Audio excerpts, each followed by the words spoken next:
different? I mean, Good evening. I'm Martha Raddatz from ABC News. And I'm Anderson Cooper from CNN. We want to welcome you to Washington University in St. Louis for the second presidential debate between Hillary Clinton and Donald Trump, sponsored by the Commission on Presidential Debates.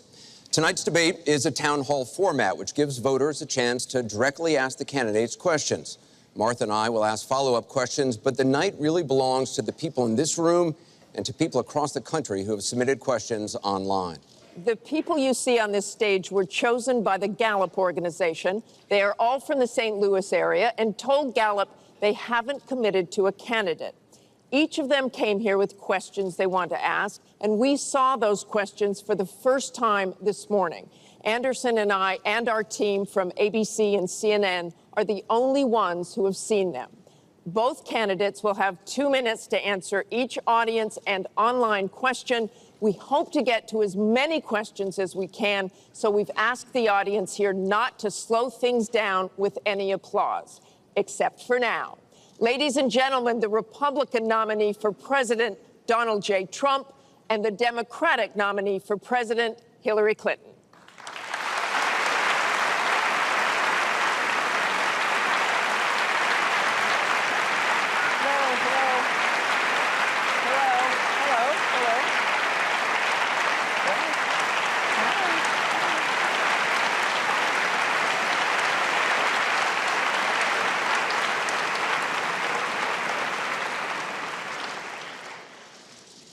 Thank you very much for being here. We're going to begin with a question from one of the members in our town hall. Each of you will have 2 minutes to respond to this question. Secretary Clinton, you won the coin toss, so you'll go first. Our first question comes from Patrice Brock.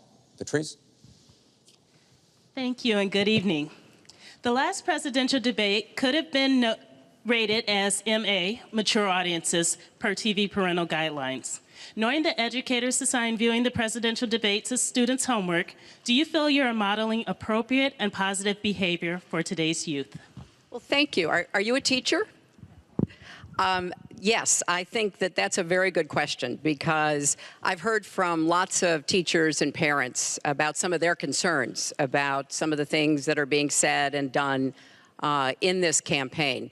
And I think it is very important for us to make clear to our children that our country really is great because we're good. And we are going to respect one another, lift each other up. We are going to be looking for ways to celebrate our diversity.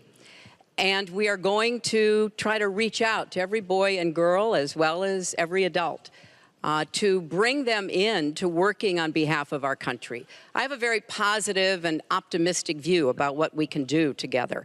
That's why the slogan of my campaign is Stronger Together.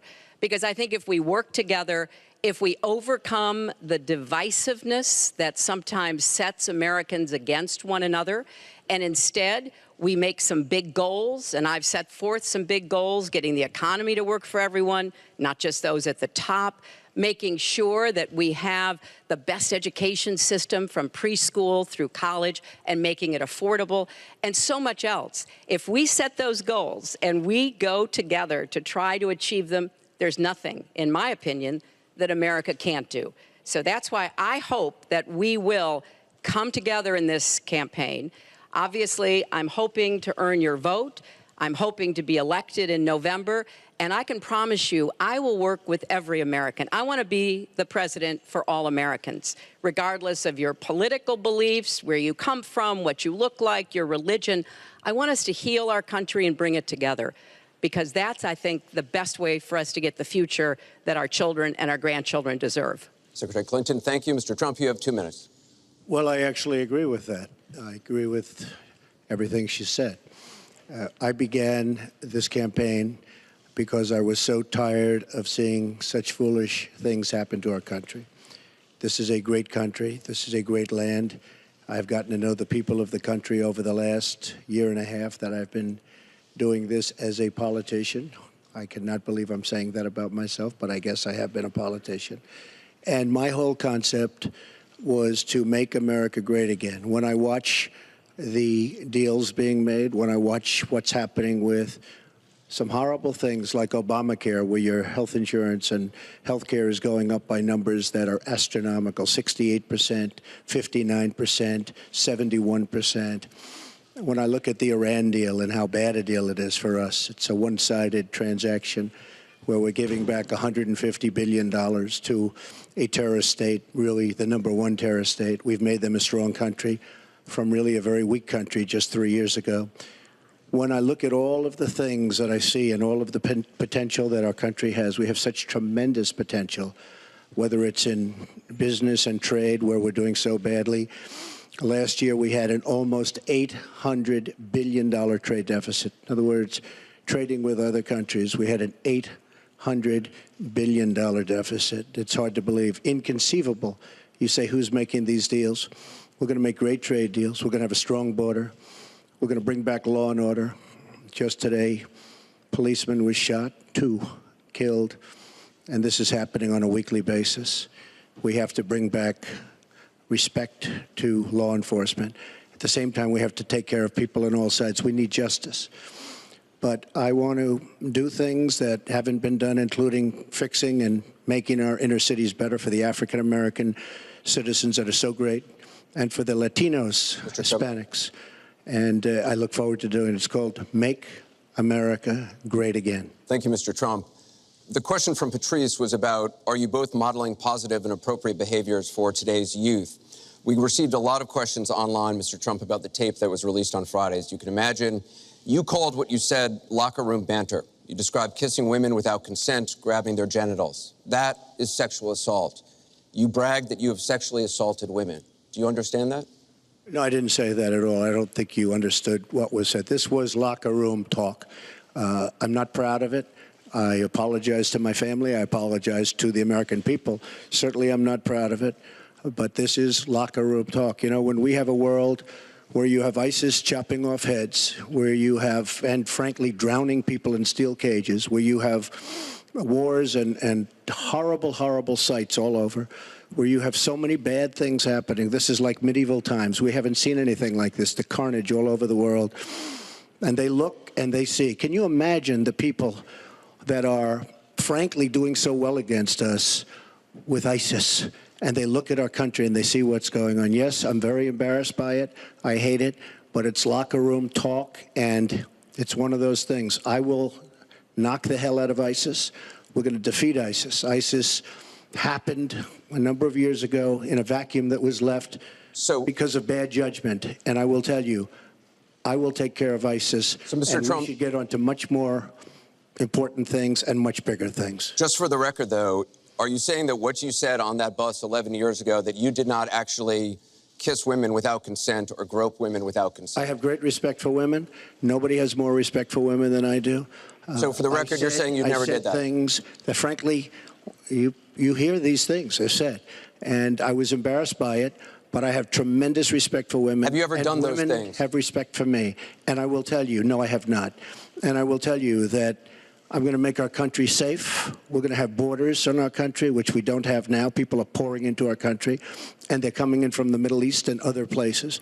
We're going to make America safe again. We're going to make America great again, but we're going to make America safe again. And we're going to make America wealthy again, because if you don't do that, it sounds harsh to say, but we have to build up the wealth of our nation. Right now, other nations are taking our jobs and they're taking our wealth. Thank you, Mr. Trump. And that's what I want to talk about. Secretary Clinton, do you want to respond?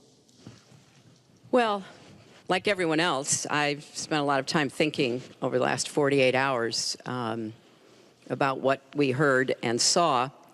You know, with prior Republican nominees for president, I disagreed with them on politics, policies, principles, but I never questioned their fitness to serve. Donald Trump is different. I said starting back in June that he was not fit to be president and commander-in-chief. And many Republicans and independents have said the same thing. What we all saw and heard on Friday was Donald talking about women, what he thinks about women, what he does to women.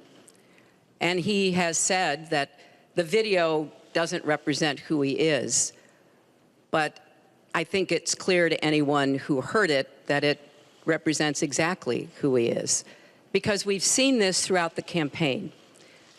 We have seen him insult women. We've seen him rate women on their appearance, ranking them from 1 to 10. We've seen him embarrass women on TV and on Twitter. We saw him after the first debate spend nearly a week denigrating a former Miss Universe in the harshest, most personal terms. So, yes, this is who Donald Trump is. But it's not only women, and it's not only this video that raises questions about his fitness to be our president, because he has also targeted immigrants, African Americans, Latinos, people with disabilities, POWs, Muslims, and so many others. So this is who Donald Trump is. And the question for us, the question our country must answer, is that this is not who we are. That's why, to go back to your question, I want to send a message, we all should, to every boy and girl, and indeed to the entire world, that America already is great, but we are great because we are good. And we will respect one another, and we will work with one another, and we will celebrate our diversity. These are very important values to me, because this is the America that I know and love. And I can pledge to you tonight that this is the America that I will serve if I'm so fortunate enough to become your president. And we want to get to some questions Well, am I from allowed online. to respond to that?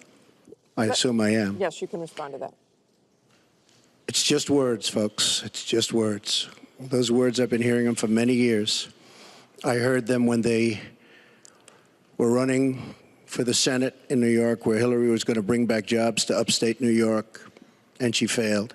I've heard them where Hillary is constantly talking about the inner cities of our country, which are a disaster, education-wise, job-wise, safety-wise, in every way possible. I'm going to help the African Americans. I'm going to help the Latinos, Hispanics. I am going to help the inner cities. She's done a terrible job for the African Americans. She wants their vote, and she does nothing, and then she comes back 4 years later. We saw that firsthand when she was a United States Senator. She campaigned where the primary part of her campaign. I want to get to audience questions and online questions. So she's allowed to do that, but I'm not allowed to respond. You're going to get to respond right now. Well, that sounds fair. This tape is generating intense interest. In just 48 hours, it's become the single most talked about story of the entire 2016 election on Facebook, with millions and millions of people discussing it on the social network. As we said a moment ago, we do want to bring in questions from voters around the country via social media, and our first stays on this topic. Jeff from Ohio asks on Facebook, Trump says the campaign has changed him. When did that happen? So, Mr. Trump, let me add to that. When you walked off that bus at age 59, were you a different man, or did that behavior continue until just recently? And you have 2 minutes for this. As I told you, that was locker room talk. I'm not proud of it. I am a person who has great respect for people, for my family, for the people of this country, and certainly I'm not proud of it. But that was something that happened. If you look at Bill Clinton, far worse, minor words, and his was action. His was what he's done to women. There's never been anybody in the history of politics in this nation that's been so abusive to women.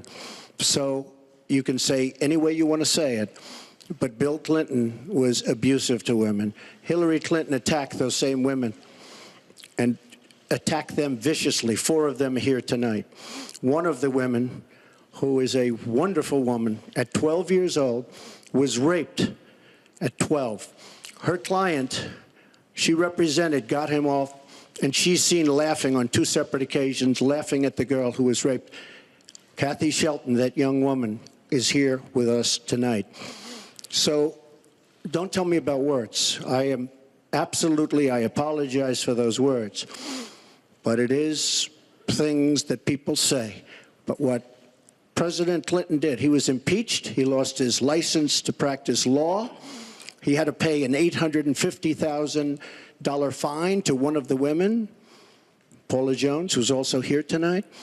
And I will tell you that when Hillary brings up a point like that, and she talks about words that I said 11 years ago, I think it's disgraceful, and I think she should be ashamed of herself, if you want to know the truth. Can we please hold the applause? Secretary Clinton, you have 2 minutes. Well, first, let me start by saying that so much of what he's just said is not right, but he gets to run his campaign any way he chooses. He gets to decide what he wants to talk about. Instead of answering people's questions, talking about our agenda, laying out the plans that we have that we think can make a better life and a better country, that's his choice. When I hear something like that, I am reminded of what my friend Michelle Obama advised us all. When they go low, you go high. And look, if this were just about one video, maybe what he's saying tonight would be understandable. But everyone can draw their own conclusions at this point about whether or not the man in the video or the man on the stage respects women. But he never apologizes for anything to anyone. He never apologized to Mr. and Mrs. Khan, the Gold Star family, whose son, Captain Khan, died in the line of duty in Iraq, and Donald insulted and attacked them for weeks over their religion. He never apologized to the distinguished federal judge who was born in Indiana. But Donald said he couldn't be trusted to be a judge because his parents were, quote, Mexican. He never apologized to the reporter that he mimicked and mocked on national television and our children were watching. And he never apologized for the racist lie that President Obama was not born in the United States of America. He owes the president an apology. He owes our country an apology. And he needs to take responsibility for his actions and his words. Well, you owe the president an apology because, as you know very well, your campaign, Sidney Blumenthal, he's another real winner that you have. And he's the one that got this started along with your campaign manager. And they were on television just 2 weeks ago, she was saying exactly that. So you really owe him an apology. You're the one that sent the pictures around your campaign, sent the pictures around with President Obama in a certain garb. That was long before I was ever involved. So you actually owe an apology.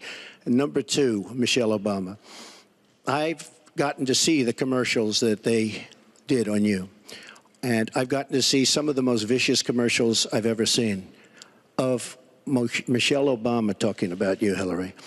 So you talk about friend, go back and take a look at those commercials. A race where you lost, fair and square, unlike the Bernie Sanders race where you won, but not fair and square, in my opinion. And all you have to do is take a look at WikiLeaks and just see what they said about Bernie Sanders and see what Deborah Wasserman Schultz had in mind, because Bernie Sanders, between superdelegates and Deborah Wasserman Schultz, he never had a chance. And I was so surprised to see him sign on with the devil. But when you talk about apology, I think the one that you should really be apologizing for, and the thing that you should be apologizing for, are the 33,000 emails that you deleted and that you acid washed. And then the 2 boxes of emails and other things last week that were taken from an office and are now missing. And I'll tell you what, I didn't think I'd say this, but I'm going to say it. And I hate to say it. But if I win, I am going to instruct my Attorney General to get a special prosecutor to look into your situation, because there has never been so many lies, so much deception.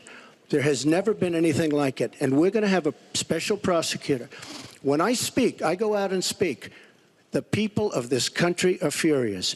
In my opinion, the people that have been long-term workers at the FBI are furious. There has never been anything like this where emails, and you get a subpoena, You get a subpoena, and after getting the subpoena, you delete 33,000 emails. And then you acid wash them, or bleach them, as you would say, a very expensive process. So we're going to get a special prosecutor, and we're going to look into it, because you know what? People have been, their lives have been destroyed for doing 1/5 of what you've done. And it's a disgrace. And honestly, you ought to be ashamed of yourself. Secretary Clinton, I want to follow up on that. I'm going to let you talk about emails. Because everything he just said is absolutely false, but I'm not surprised. Really? In the first debate, and the audience needs to calm down here. I told people that it would be impossible to be fact-checking Donald all the time. I'd never get to talk about anything I want to do and how we're going to really make lives better for people. So once again, go to HillaryClinton.com. We have literally Trump. You can fact check him in real time. Last time at the first debate, we had millions of people fact-checking, so I expect we'll have millions more fact-checking because, you know, it's just awfully good that someone with the temperament of Donald Trump is not in charge of the law in our country. Yeah, because you'd be in jail. Secretary Clinton.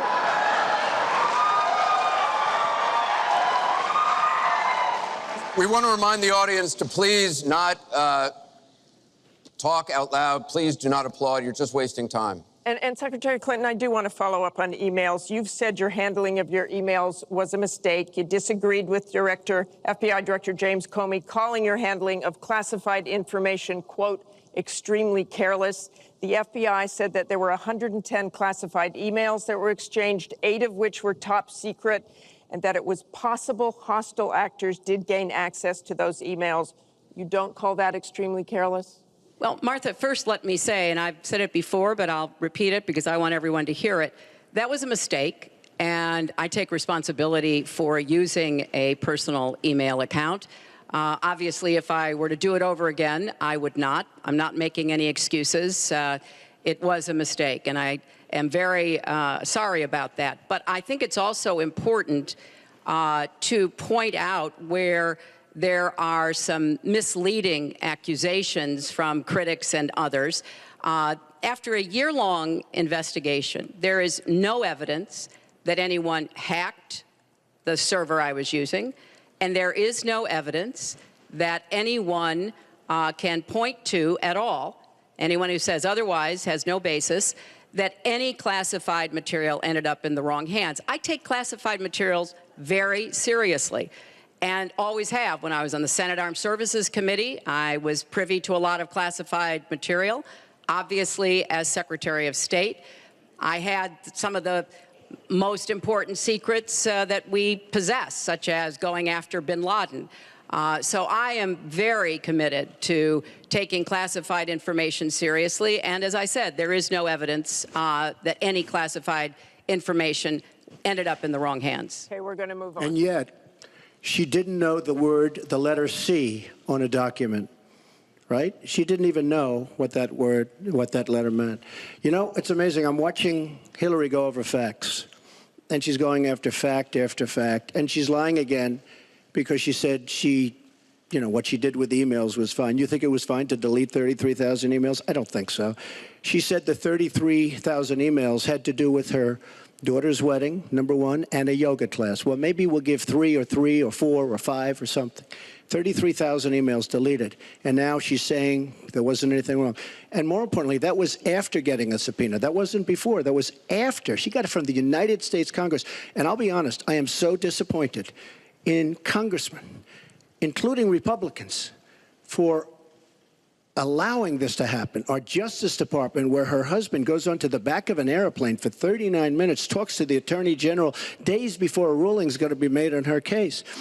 But for you to say that there was nothing wrong with you deleting 39,000 emails, again, you should be ashamed of yourself, what you did. And this is after getting a subpoena from the United States Congress. We have to move on. Secretary Clinton, you can respond, and then we got to move on. We want to give the audience a chance you'd be put in jail, let alone after getting a subpoena from the United States Congress. Secretary Clinton, you can respond, then we have to move on to an audience question. Look, It's just not true. And so please go you didn't delete them? Allow her to respond, please. Personal emails, not official. 33,000? Yeah. Well, we turned over 35,000. So Oh, yeah. it was. What about the other 15,000? Please allow her to respond. She didn't talk while you talked.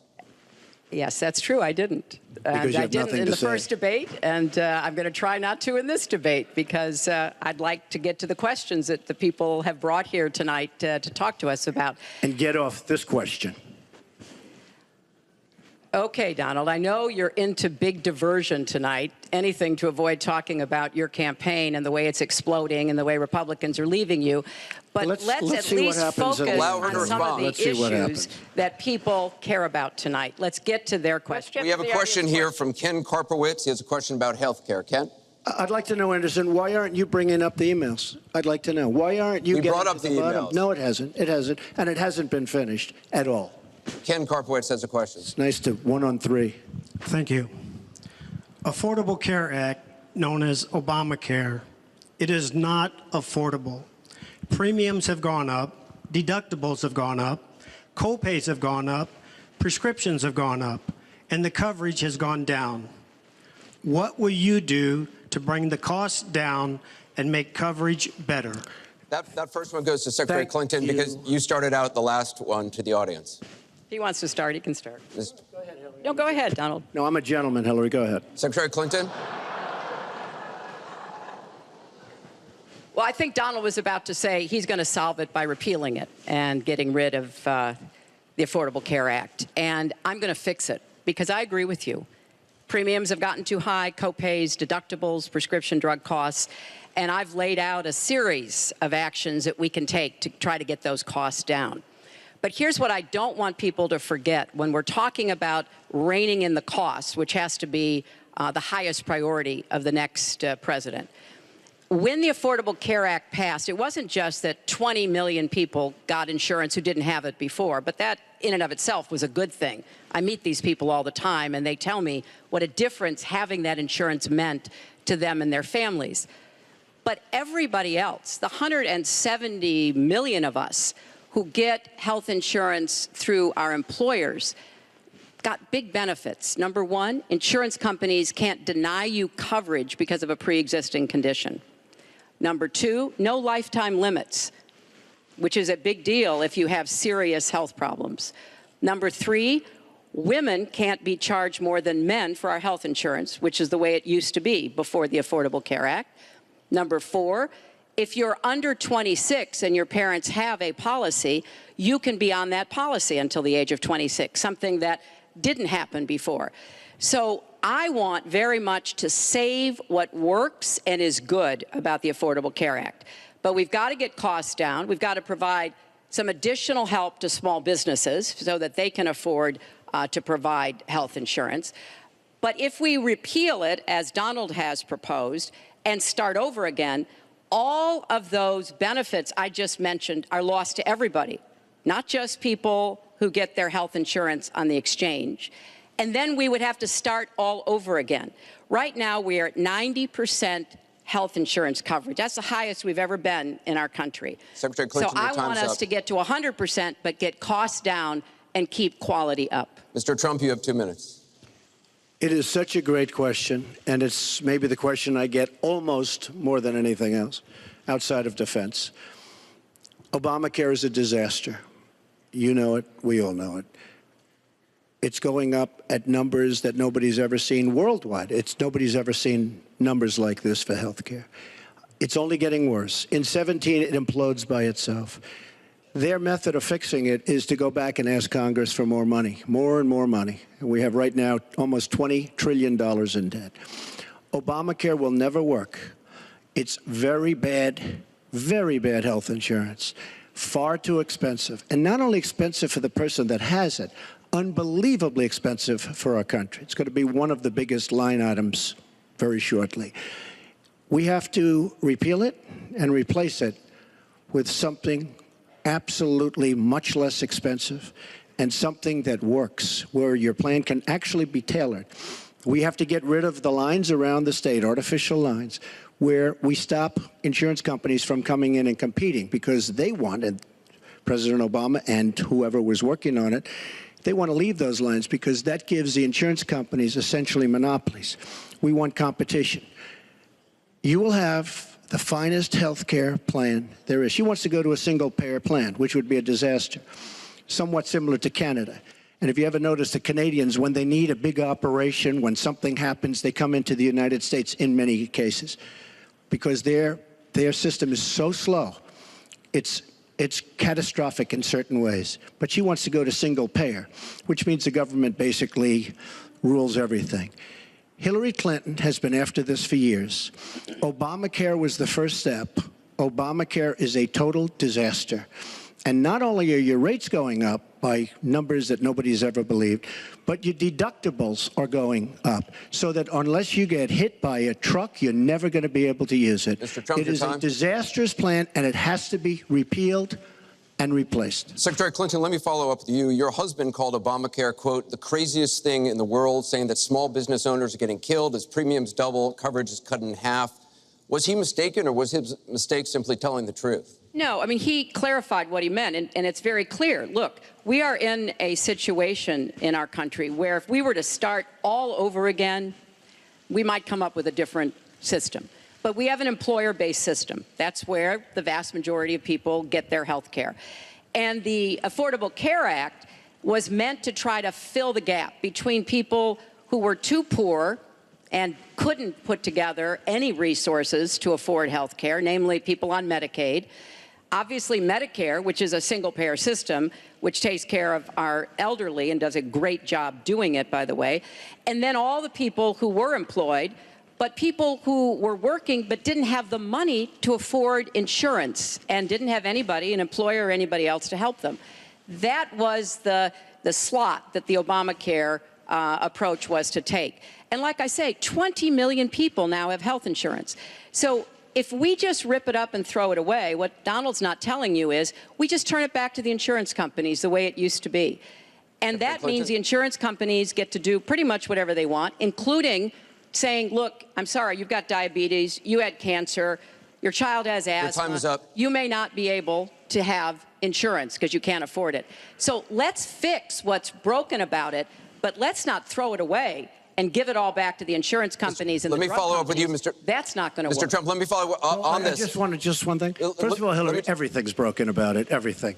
Number two, Bernie Sanders said that Hillary Clinton has very bad judgment. This is a perfect example of it, trying to save Obamacare, which is You've said you want to end Obamacare. You've said you want to end Obamacare. You've also said you want to make coverage accessible for people with pre-existing conditions. How do you force insurance companies to do that if you're no longer mandating that every American get insurance? You're going to have plans. What does that mean? Well, I'll tell you what it means. You're going to have plans that are so good because we're going to have so much competition in the insurance industry once we break out the lines and allow the competition to come. Are you going to have a mandate that Americans have to have health insurance? President Obama, by keeping those lines, the boundary lines around each state, and it was almost gone until just very toward the end of the passage of Obamacare, which, by the way, was a fraud. You know that, because Jonathan Gruber, the architect of Obamacare, he said it was a great lie. It was a big lie. President Obama said you keep your doctor, you keep your plan. The whole thing was a fraud, and it doesn't work. But when we get rid of those lines, you will have competition, and we will be able to keep pre-existing. We'll also be able to help people that don't have money, because we are going to have people protected. And Republicans feel this way, believe it or not, and strongly this way. We're going to block grant into the states. We're going to block grant into Medicaid into the states so that we will be able to take care of people without the necessary funds to take care of themselves. Thank you, Mr. Trump. We now go to Gorba Hamid with a question for both candidates. Hi. There are 3.3 million Muslims in the United States, and I'm one of them. You've mentioned working with Muslim nations, but with Islamophobia on the rise, how will you help people like me deal with the consequences of being labeled as a threat to the country after the election is over? Mr. Trump, you're first. Well, you're right about Islamophobia, and that's a shame. But one thing we have to do is we have to make sure that, because there is a problem. I mean, whether we like it or not, and we can be very politically correct, but whether we like it or not, there is a problem. And we have to be sure that Muslims come in and report when they see something going on. When they see hatred going on, they have to report it. As an example, in San Bernardino, many people saw the bombs all over the apartment of the two people that killed 14 and wounded many, many people. Horribly wounded. They'll never be the same. Muslims have to report the problems when they see them. And, you know, there's always a reason for everything. If they don't do that, it's a very difficult situation for our country.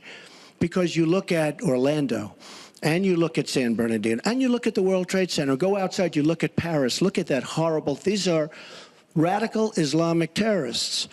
And she won't even mention the word, and nor will President Obama. He won't use the term radical Islamic terrorism. Now, to solve a problem, you have to be able to state what the problem is, or at least say the name. She won't say the name, and President Obama won't say the name, but the name is there. It's radical Islamic terror. And before you solve it, you have to say the name. Secretary Clinton.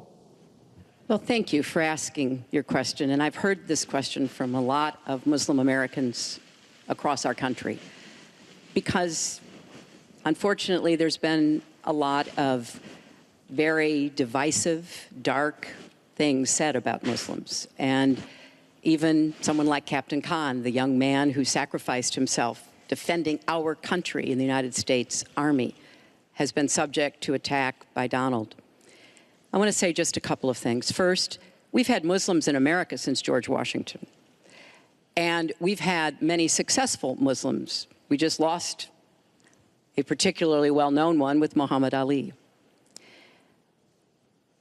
My vision of America is an America where everyone has a place. If you're willing to work hard, you do your part, you contribute to the community. That's what America is. That's what we want America to be for our children and our grandchildren. It's also very short-sighted and even dangerous to be engaging in the kind of demagogic rhetoric that Donald has about Muslims. We need American Muslims to be part of our eyes and ears on our front lines. I've worked with a lot of different Muslim groups around America. I've met with a lot of them, and I've heard how important it is for them to feel that they are wanted and included and part of our country, part of our homeland security, and that's what I want to see. It's also important, I intend to defeat ISIS, to do so in a coalition with majority Muslim nations. Right now, a lot of those nations are hearing what Donald says and wondering, why should we cooperate with the Americans? And this is a gift to ISIS and the terrorists. Violent jihadist terrorists. We are not at war with Islam. And it is a mistake, and it plays into the hands of the terrorists to act as though we are. So I want a country where citizens like you and your family are just as welcome as anyone else. Thank you, Secretary Clinton. Mr. Trump, in December, you said this: Donald J. Trump is calling for a total and complete shutdown of Muslims entering the United States until our country's representatives can figure out what the hell is going on. We have no choice. We have no choice. Your running mate said this week that the Muslim ban is no longer your position. Is that correct? And if it is, was it a mistake to have a religious test? First of all, Captain Khan is an American hero. And if I were president at that time, he would be alive today, because unlike her, who voted for the war without knowing what she was doing, I would not have had our people in Iraq. Iraq was a disaster. So he would have been alive today. The Muslim ban is something that in some form has morphed into an extreme vetting from certain areas of the world. Hillary Clinton wants to allow And why did it morph into that? Answer the question. Do you still believe? You interrupt me all the time. Why don't you interrupt her? Would you please explain whether or not the Muslim ban still stands? It's called extreme vetting. We are going to areas like Syria, where they're coming in by the tens of thousands because of Barack Obama, and Hillary Clinton wants to allow a 550% increase over Obama. People are coming into our country like we have no idea who they are, where they're from, what their feelings about our country is, and she wants 550% more. This is going to be the great Trojan horse of all time. We have enough problems in this country. I believe in building safe zones. I believe in having other people pay for them. As an example, the Gulf states who are not carrying their weight, but they have nothing but money, and take care of people. But I don't want to have, with all the problems this country has and all of the problems that you see going on, hundreds of thousands of people coming in from Syria when we know nothing about them, we know nothing about their values, and we know nothing about their love for our country. And Secretary Clinton, let me ask you about that, because you have asked for an increase from 10 to 65,000 Syrian refugees. We know you want tougher vetting. That's not a perfect system. So why take the risk of having those refugees come into the country? Well, first of all, I will not let anyone into our country that I think poses a risk to us. But there are a lot of refugees, women and children. Think of that picture we all saw of that 4-year-old boy with the blood on his forehead because he'd been bombed by the Russian and Syrian air forces. There are children suffering in this catastrophic war, largely, I believe, because of Russian aggression, and we need to do our part. We by no means are carrying anywhere near the load that Europe and others are. But we will have vetting that is as tough as it needs to be from our professionals, our intelligence experts, and others. But it is important for us as a policy, not to say, as Donald has said, we're going to ban people based on a religion. How do you do that? We are a country founded on religious freedom and liberty. How do we do what he has advocated without causing great distress within our own country? Are we going to have religious tests when people fly into our country? And how do we expect to be able to implement those? So I thought that what he said was extremely unwise and even dangerous. And indeed, you can look at the propaganda on a lot of the terrorist sites, and what Donald Trump says about Muslims is used to recruit fighters because they want to create a war between us. And the final thing I would say, this is the 10th or 12th time that he's denied being for the war in Iraq. We have it on tape. The entire press corps has looked at it. It's been debunked, but it never stops him from saying whatever he wants to say. Has not been debunked. So please has not been debunked. And go to HillaryClinton.com and you can see it. I was against the war in Iraq. Has not been debunked. And you voted for it, and you shouldn't have. Well, I just want to There's been lots of fact-checking on that. I'd like to move on to an online question. She just went about 25 seconds over her time. Could I just respond to this, please? Very quickly, please. Hillary Clinton, in terms of having people come into our country, we have many criminal illegal aliens. When we want to send them back to their country says we don't want them. In some cases, they're murderers, drug lords, drug problems, and they don't want them. And Hillary Clinton, when she was Secretary of State, said, that's okay, we can't force it into their country. Let me tell you, I'm going to force them right back into their country. They're murderers and some very bad people. And I will tell you very strongly, when Bernie Sanders said she had bad judgment, she has really bad judgment, because we are letting people into this country that are going to cause problems and crime like you've never seen. We're also letting drugs pour through our southern border at a record clip, and it shouldn't be allowed to happen. ICE just endorsed me. They've never endorsed a presidential candidate. The Border Patrol agents, 16,500, just recently endorsed me. And they endorsed me because I understand the border. She doesn't. She wants amnesty for everybody. Come right in, come right over. It's a horrible thing she's doing. She's got bad judgment, and honestly, so bad that she should never be president of the United States. That I can tell you. Thank you, Mr. Trump. I want to move on. This next question comes from the public through the Bipartisan Open Debate Coalition's online forum, where Americans submitted questions that generated millions of votes. This question involves WikiLeaks' release of purported excerpts of Secretary Clinton's paid speeches which she has refused to release, and one line in particular in which you, Secretary Clinton, purportedly say you need both a public and private position on certain issues. So, two from Virginia asks, is it okay for politicians to be two-faced? Is it acceptable for a politician to have a private stance on issues? Secretary Clinton, well, your 2 minutes. Right. As I recall, that was something I said about Abraham Lincoln after having seen the wonderful Steven Spielberg movie called Lincoln. It was a master class watching President Lincoln get the Congress to approve the 13th Amendment. It was principled and it was strategic. And I was making the point that it is hard sometimes to get the Congress to do what you want to do, and you have to keep working at it.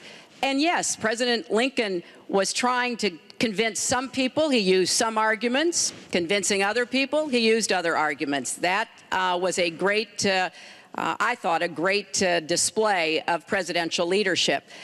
But, you know, let's talk about what's really going on here, Martha, because our intelligence community just came out and said in the last few days that the Kremlin, meaning Putin and the Russian government, are directing the attacks, the hacking on American accounts to influence our election. And WikiLeaks is part of that, as are other sites where the Russians hack information. We don't even know if it's accurate information, and then they put it out. We have never in the history of our country been in a situation where an adversary, a foreign power, is working so hard to influence the outcome of the election. And believe me, they're not doing it to get me elected. They're doing it to try to influence the election for Donald Trump. Now, maybe because he has praised Putin, maybe because he says he agrees with a lot of what Putin wants to do, maybe because he wants to do business in Moscow. I don't know the reasons. But we deserve answers. And we should demand that Donald release all of his tax returns so that people can see what are the entanglements and the financial relationships we're going to get to that later. That he has Secretary with Clinton, Russians and you're other out of time. foreign powers. Well, I think I should Mr. respond Trump. because it's so ridiculous. Look, now she's blaming, she got caught in a total lie. Her papers went out to all her friends at the banks, Goldman Sachs and everybody else, and she said things, WikiLeaks, that just came out. And she lied. Now she's blaming the lie on the late, great Abraham Lincoln. That's one that I haven't. Okay, Honest Abe. Honest Abe never lied. That's the good thing. That's the big difference between Abraham Lincoln and you. That's a big, big difference. We're talking about some difference. But as far as other elements of what she was saying, I don't know, Putin. I think it would be great if we got along with Russia because we could fight ISIS together, as an example. But I don't know Putin. But I notice anytime anything wrong happens, they like to say, the Russians. She doesn't know if it's the Russians doing the hacking. Maybe there is no hacking. But they always blame Russia. And the reason they blame Russia is because they think they're trying to tarnish me with Russia. I know nothing about Russia. I know about Russia, but I know nothing about the inner workings of Russia. I don't deal there. I have no businesses there. I have no loans from Russia. I have a very, very great balance sheet, so great that when I did the old post office on Pennsylvania Avenue, the United States government, because of my balance sheet, which they actually know very well, chose me to do the old post office between the White House and Congress, chose me to do the old post office. One of the primary things, in fact, perhaps the primary thing, was balance sheet. But I have no loans with Russia. You could go to the United States government and they would probably tell you that because they know my sheet very well in order to get that development I had to have.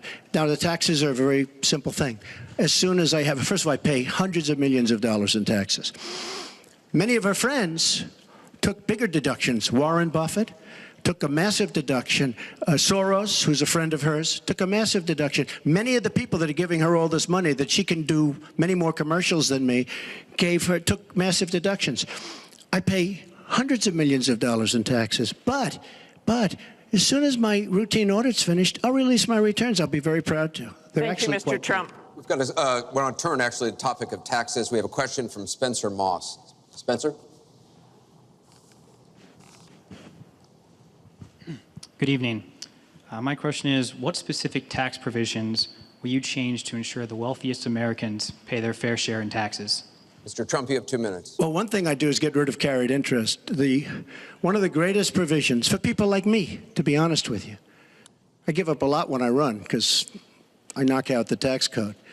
And she could have done this years ago, by the way. She was a United States senator. She complains that Donald Trump took advantage of the tax code. Well, why didn't she change it? Why didn't you change it when you were a senator? The reason you didn't is that all your friends take the same advantage that I do. And I do. You have provisions in the tax code that, frankly, we could change. But you wouldn't change it because all of these people give you the money so you can take negative ads on Donald Trump. And I say that about a lot of things. You know, I've heard Hillary complaining about so many different things over the years. Oh, we should have done this. But she's been there for 30 years. She's been doing this stuff. She never changed, and she never will change. She never will change. We're getting rid of carried interest provisions.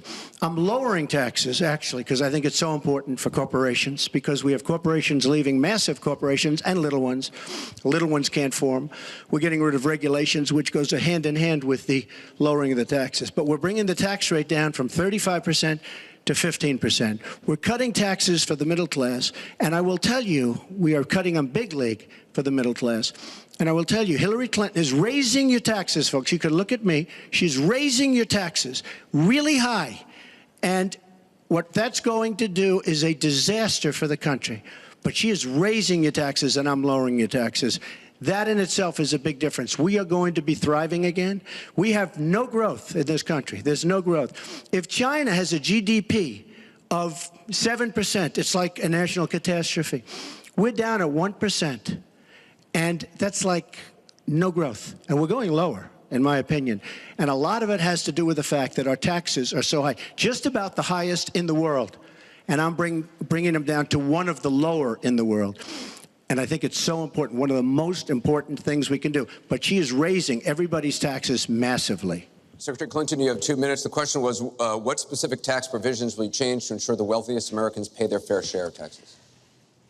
Well, everything you've heard just now from Donald is not true. I'm sorry I have to keep saying this, but he lives in an alternative reality. And it is sort of amusing to hear somebody who hasn't paid federal income taxes in maybe 20 years talking about what he's going to do. But I'll tell you what he's going to do.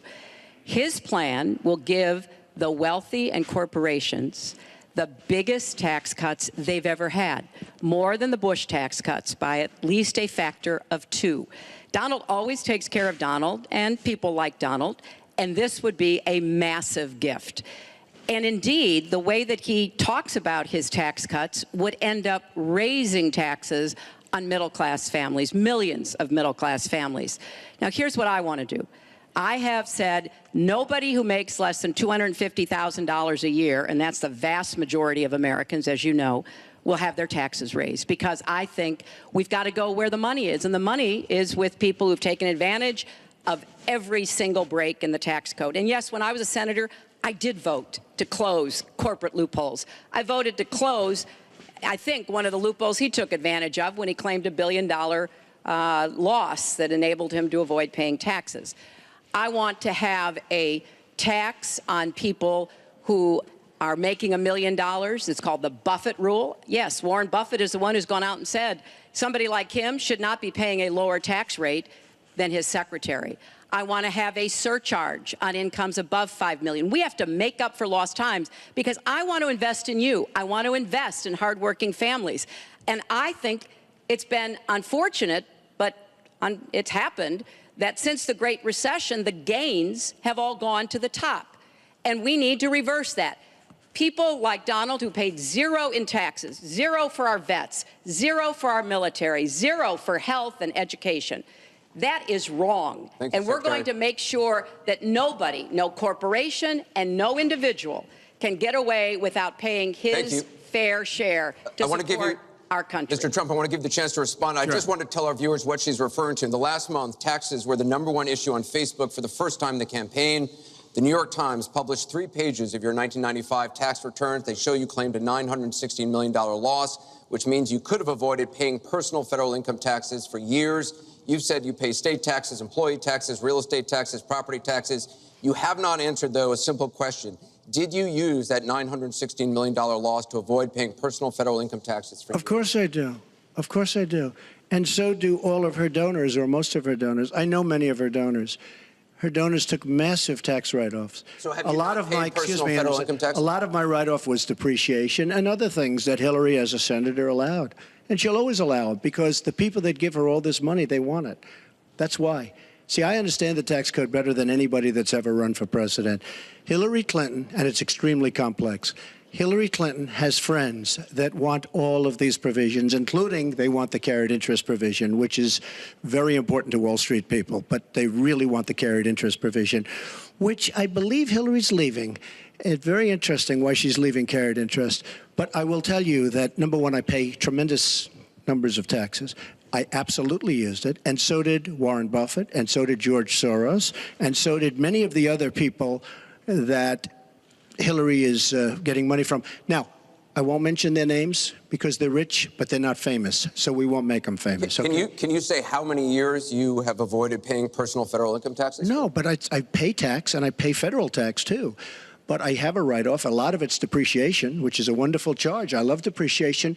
You know, she's given it to us. Hey, if she had a problem, for 30 years she's been doing this, Anderson. I say it all the time. She talks about health care. Why didn't she do something about it? She talks about taxes. Why didn't she do something about it?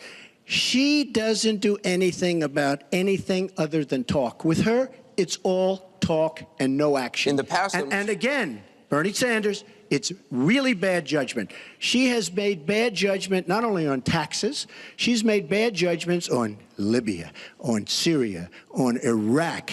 I mean, her and Obama, whether you like it or not, the way they got out of Iraq, the vacuum they've left, that's why ISIS formed in the first place. They started from that little area, and now they're in 32 different nations, Hillary. Congratulations. Great job. I want you to be able to respond, Secretary Clinton. Well, here we go again. I've been in favor of getting rid of carried interest for years, starting when I was a senator from New York. But that's not the point here. Why didn't you do it? Why didn't you do it? Allow her to respond. Because I was a senator with a Republican president. Oh, really? I will be the you president. You could have done it. If you were an effective, right. senator, you could have done it. If you were an effective senator, you could have done it. But you were not an effective Please allow her to senator. respond. She didn't interrupt you. You know, under our Constitution, presidents have something called veto power. Look, he has now said repeatedly, 30 years this and 30 years that. So let me talk about my 30 years in public service. I'm very glad to do so. 8 million kids every year have health insurance because when I was First Lady, I worked with Democrats and Republicans to create the Children's Health Insurance Program. Hundreds of thousands of kids now have a chance to be adopted because I worked to change our adoption and foster care system. After 9/11, I went to work with Republican mayor, governor, and president to rebuild New York and to get health care for our first responders who were suffering because they had run toward danger and gotten sickened by it. Hundreds of thousands of National Guard and Reserve members have health care because of work that I did. And children have safer medicines because I was able to pass a law that required the dosing to be more carefully done. When I was Secretary of State, I went around the world advocating for our country, but also advocating for women's rights, to make sure that women had a decent chance to have a better life, and negotiated a treaty with Russia to lower nuclear weapons. 400 pieces of legislation have my name on it as a sponsor or co-sponsor when I was a senator for 8 years. I worked very hard and was very proud to be reelected in New York by an even bigger margin than I had been elected the first time. And as president, I will take that work, that bipartisan work, that finding common ground, because you have to be able to get along with people to get things done in Washington. Thank you, Secretary. And I've proven that I can. And for 30 years, I've produced results for people. Thank you, Secretary. We're going to move on to Syria. Both of you have mentioned that. She said a lot of things. I I think we should be allowed to maybe Mr. Trump, we're going to go on. This is about the audience. Disaster as a senator. Mr. Trump, we're going to move on. The heartbreaking video of a 5-year-old Syrian boy named Amran sitting in an ambulance after being pulled from the rubble after an airstrike in Aleppo focused the world's attention on the horrors of the war in Syria. with 136 million views on Facebook alone. But there are much worse images coming out of Aleppo every day now, where in the past few weeks alone, 400 people have been killed, at least 100 of them children. Just days ago, the State Department called for a war crimes investigation of the Syrian regime of Bashar al-Assad and its ally, Russia, for their bombardment of Aleppo. So this next question comes from social media through Facebook.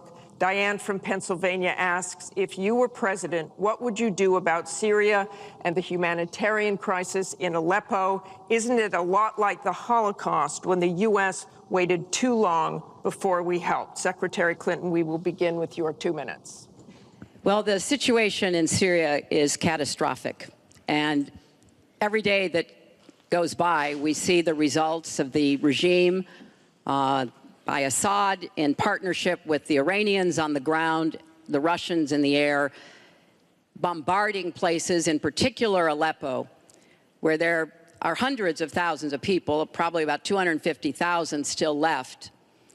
And there is a determined effort by the Russian Air Force to destroy Aleppo in order to eliminate the last of the Syrian rebels who were really holding out against the Assad regime. Russia hasn't paid any attention to ISIS. They're interested in keeping Assad in power. So when I was Secretary of State, advocated, and I advocate today, a no-fly zone and safe zones. We need some leverage with the Russians because they're not going to come to the negotiating table for a diplomatic resolution unless there is some leverage over them. And we have to work more closely with our partners and allies on the ground. But I want to emphasize that what is at stake here is the ambitions and the aggressiveness of Russia. Russia has decided that it's all in Syria, and they've also decided who they want to see become president of the United States, too, and it's not me. I've stood up to Russia. I've taken on Putin and others, and I would do that as president. I think wherever we can cooperate with Russia, that's fine. And I did as Secretary of State. That's how we got a treaty reducing nuclear weapons. It's how we got the sanctions on Iran that put a lid on the Iranian nuclear program without firing a single shot.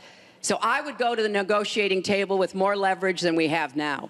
But I do support the effort to investigate for crimes, war crimes committed by the Syrians and the Russians and try to hold them accountable. Thank you, Secretary Clinton. First of all, Mr. she Trump. was there as Secretary of State with the so-called line in the sand, which... No, I wasn't. I was gone. I hate to interrupt you, but you were in contact, excuse me. At some point, we need to do some fact-checking here. You were in total contact with the White House. And perhaps, sadly, Obama probably still listened to you. I don't think he'd be listening very much anymore. Obama draws the line in the sand. It was laughed at all over the world what happened. Now, with that being said, she talks tough against Russia. But our nuclear program has fallen way behind, and they've gone wild with their nuclear program. Not good. Our government shouldn't have allowed that to happen. Russia is new in terms of nuclear. We are old, we're tired, we're exhausted in terms of nuclear. A very bad thing. Now, she talks tough. She talks really tough against Putin and against Assad. She talks in favor of the rebels. She doesn't even know who the rebels are. You know, every time we take rebels, whether it's in Iraq or anywhere else, we're arming people. And you know what happens? They end up being worse than the people. Look at what she did in Libya with Gaddafi. Gaddafi's out. It's a mess. And by the way, ISIS has a good chunk of their oil. I'm sure you probably have heard that. It was a disaster. Because the fact is, almost everything she's done in foreign policy has been a mistake, and it's been a disaster. But if you look at Russia, just take a look at Russia, and look at what they did this week, where I agree she wasn't there, but possibly she's consulted. We sign a peace treaty. Everyone's all excited. Well, what Russia did with Assad, and by the way, with Iran, who you made very powerful with the dumbest deal perhaps I've ever seen in the history of deal-making, the Iran deal with $150 billion, with the $1.7 billion in cash, which is enough cash to fill up this room. But look at that deal. Iran now and Russia are now against us. So she wants to fight. She wants to fight for rebels. There's only one problem. You don't even know who the rebels are. Mr. Trump, So Mr. what's Trump, the your purpose? 2 minutes And one thing is I have up. to say, Your 2 minutes I don't is like up. Assad at all, but Assad is killing ISIS. Russia is killing ISIS, and Iran is killing ISIS. And those three have now lined up because of our weak foreign policy. Mr. Trump, let me repeat the question. If you were president, what would you do about Syria and the humanitarian crisis in Aleppo? And I want to remind you what your running mate said. He said provocations by Russia need to be met with American strength, and that if Russia continues to be involved in airstrikes along with the Syrian government forces of Assad, the United States of America should be prepared to use military force to strike the military targets of the Assad regime. Okay. He and I haven't spoken, and I disagree. I disagree. You disagree with your running mate. I think we have to knock out ISIS. Right now, Syria is fighting ISIS. We have people that want to fight both at the same time. But Syria is no longer Syria. Syria is Russia, and it's Iran, who she made strong, and Kerry and Obama made into a very powerful nation and a very rich nation very, very quickly, very, very quickly. I believe we have to get ISIS. We have to worry about ISIS before we can get too much more involved. She had a chance to do something with Syria. They had a chance, and that was the line. What do you think will happen if Aleppo falls? I think Aleppo is a disaster humanitarian-wise. What do you think will happen if it falls? I think that it basically has fallen, okay? It basically has fallen. Let me tell you something. You take a look at Mosul. The biggest problem I have with the stupidity of our foreign policy. We have Mosul. They think a lot of the ISIS leaders are in Mosul. So we have announcements coming out of Washington and coming out of Iraq. We will be attacking Mosul in 3 weeks or 4 weeks. Well, all of these bad leaders from ISIS are leaving Mosul. Why can't they do it quietly? Why can't they do the attack, make it a sneak attack, and after the attack is made, inform the American public that we've knocked out the leaders, we've had a tremendous success. People leave. Why do they have to say we're going to be attacking Mosul within the next 4 to 6 weeks, which is what they're saying? How stupid is our country? There are sometimes reasons the military does that.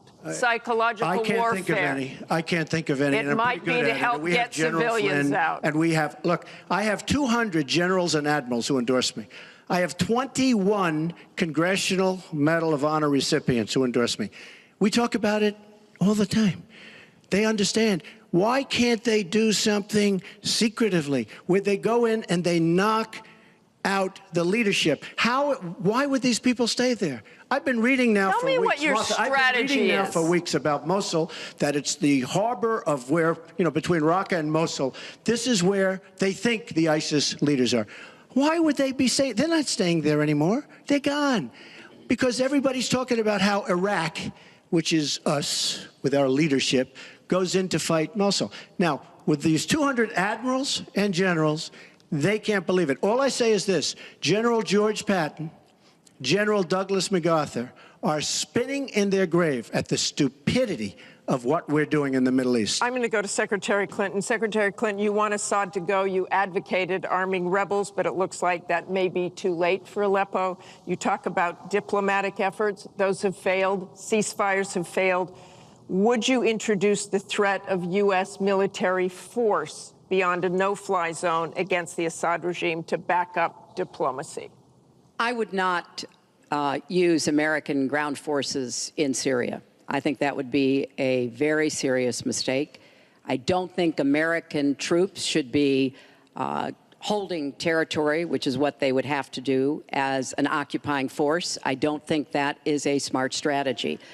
I do think the use of special forces, which we're using, the use of enablers and trainers in Iraq, which has had some positive effects, are very much in our interests. And so I do support what is happening. But what would you do differently than President Obama is doing? Martha, I hope that by the time I hope by the time I am president, that we will have pushed ISIS out of Iraq. I do think that there is a good chance that we can take Mosul. Donald says he knows more about ISIS than the generals. No, he doesn't. There are a lot of very important planning going on, and some of it is to signal to the Sunnis in the area, as well as Kurdish Peshmerga fighters, that we all need to be in this, and that takes a lot of planning and preparation. I would go after Baghdadi. I would specifically target Baghdadi, because I think our targeting of al-Qaeda leaders, and I was involved in a lot of those operations, highly classified ones, made a difference. So I think that could help. I would also consider arming the Kurds. The Kurds have been our best partners in Syria as well as Iraq. And I know there's a lot of concern about that in some circles, but I think they should have the equipment they need so that Kurdish and Arab fighters on the ground are the principal way that we take Raqqa after pushing ISIS out of Iraq. Thank you very much. We're going to move It's on. funny, she went over a minute over, and you don't stop her. When I go 1 second over, it's like You a had big deal. many answers. It's really very interesting. We've got a question over here from James Carter. Mr. Carter?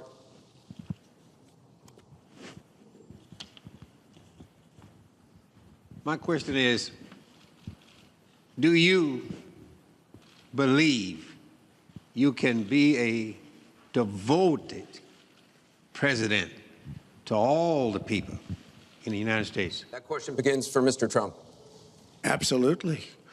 I mean, she calls our people deplorable, a large group, and irredeemable. I will be a president for all of our people, and I'll be a president that will turn our inner cities around and will give strength to people and will give economics to people and will bring jobs back, because NAFTA, signed by her husband, is perhaps the greatest disaster trade deal in the history of the world, not in this country. It stripped us of manufacturing jobs.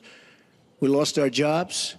We lost our money. We lost our plants. It is a disaster. And now she wants to sign TPP, even though she says now she's for it. She called it the gold standard. And by the way, at the last debate, she lied, because it turned out that she did say the gold standard, and she said she didn't say it. They actually said that she lied, okay? And she lied, but she's lied about a lot of things.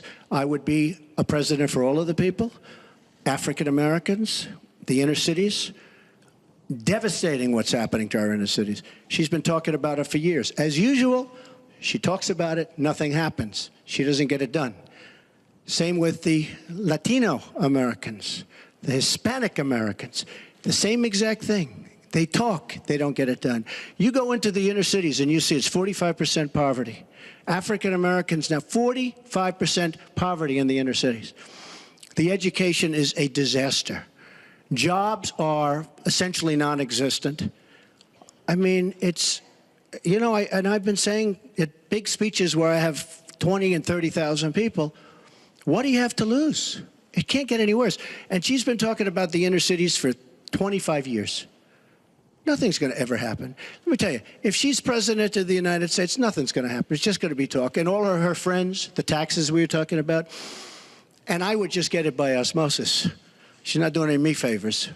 But by doing all the others favors, she's doing me favors. Mr. Trump, thank you. But I will tell you, she's all talk.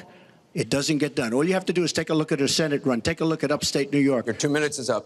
Secretary Clinton, It turned out 2 to minutes. be a disaster. You have 2 minutes, Secretary Clinton. Well, 67% of the people voted to re-elect me when I ran for my second term, and I was very proud and very humbled by that. Mr. Carter, I have tried my entire life to do what I can to support children and families. You know, right out of law school, I went to work for the Children's Defense Fund, and Donald talks a lot about, you know, the 30 years I've been in public service. I'm proud of that. You know, I started off as a young lawyer working against discrimination against African American children in schools and in the criminal justice system. I worked to make sure that kids with disabilities could get a public education, something that I care very much about. I have worked with Latinos. One of my first jobs in politics was down in South Texas, registering Latino citizens to be able to vote. So I have a deep devotion, to use your absolutely correct word, to making sure that every American feels like he or she has a place in our country. And I think when you look at the letters that I get, a lot of people are worried that maybe they wouldn't have a place in Donald Trump's America. They write me and One woman wrote me about her son, Felix. She adopted him from Ethiopia when he was a toddler. He's 10 years old now. This is the only country he's ever known. And he listens to Donald on TV, and he said to his mother one day, will he send me back to Ethiopia if he gets elected? You know, children listen to what is being said, to go back to the very, very first question. And there's a lot of fear. In fact, teachers and parents are calling it the Trump effect. Bullying is up. A lot of people are feeling, you know, uneasy. A lot of kids are expressing their concerns. So first and foremost, I will do everything I can to reach out to everybody, Secretary Democrats, Clinton. Republicans, independents, people across our country. If you don't vote for me, I still want to be your president. I want to be the best president I can be for every American. Secretary Clinton, your 2 minutes is up. I want to follow up on something that Donald Trump actually said to you, a comment you made last month. You said that half of Donald Trump's supporters are, quote, deplorables, racist, sexist, homophobic, xenophobic, Islamophobic. You later said you regretted saying half. You didn't express regret for using the term deplorables. To Mr. Carter's question, how can you unite a country if you've written off tens of millions of Americans? Well, within hours, I said that I was sorry about the way I talked about that, because my argument is not with his supporters. It's with him and with the hateful and divisive campaign that he has run, and the inciting of violence at his rallies, and the very brutal kinds of comments about not just women, but all Americans, all kinds of Americans.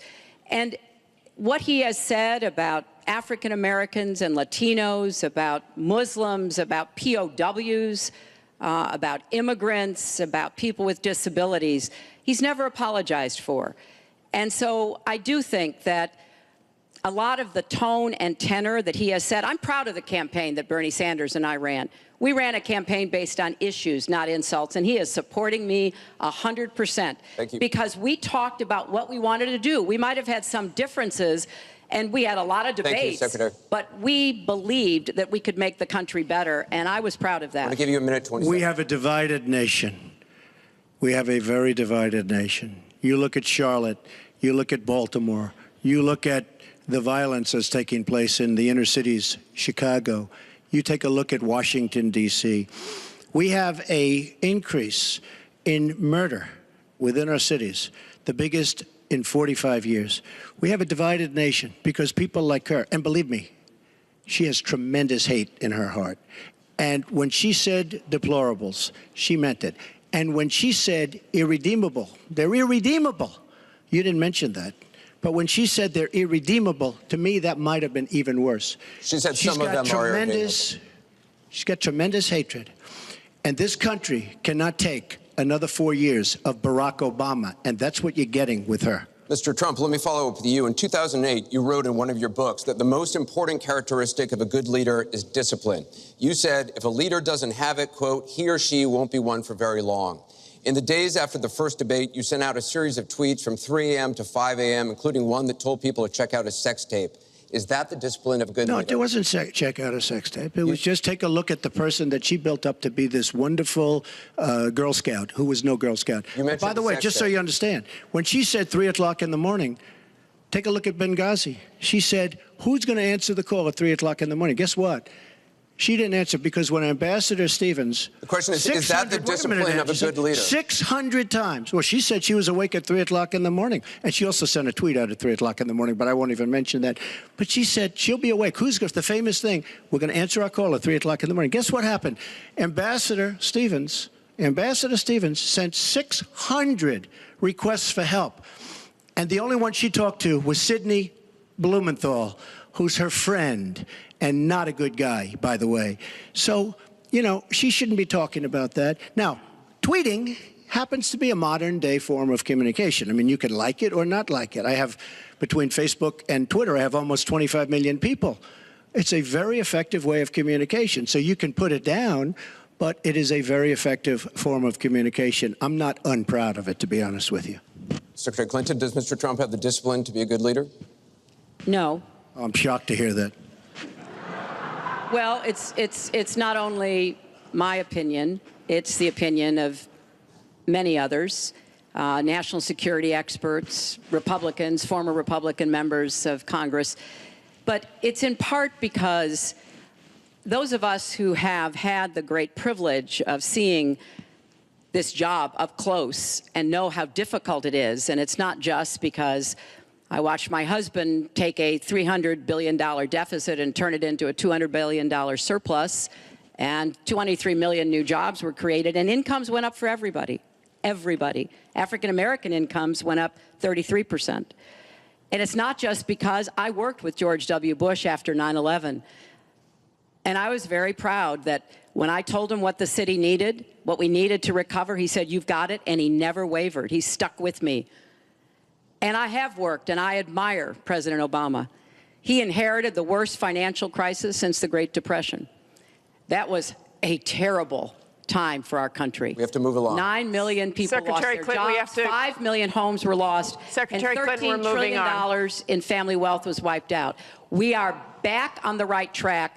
He would send us back into recession with his tax plans. Secretary that would Clinton, we are benefit the moving to an wealthiest audience of question. Americans. We're almost out of time. We have the another. slowest growth Mr. Trump, since we're moving to an audience 1929. question. It is our country Mr. Trump, has the Secretary slowest growth, Clinton, we and want to get jobs to are a the disaster. audience. Thank you very much, both of you.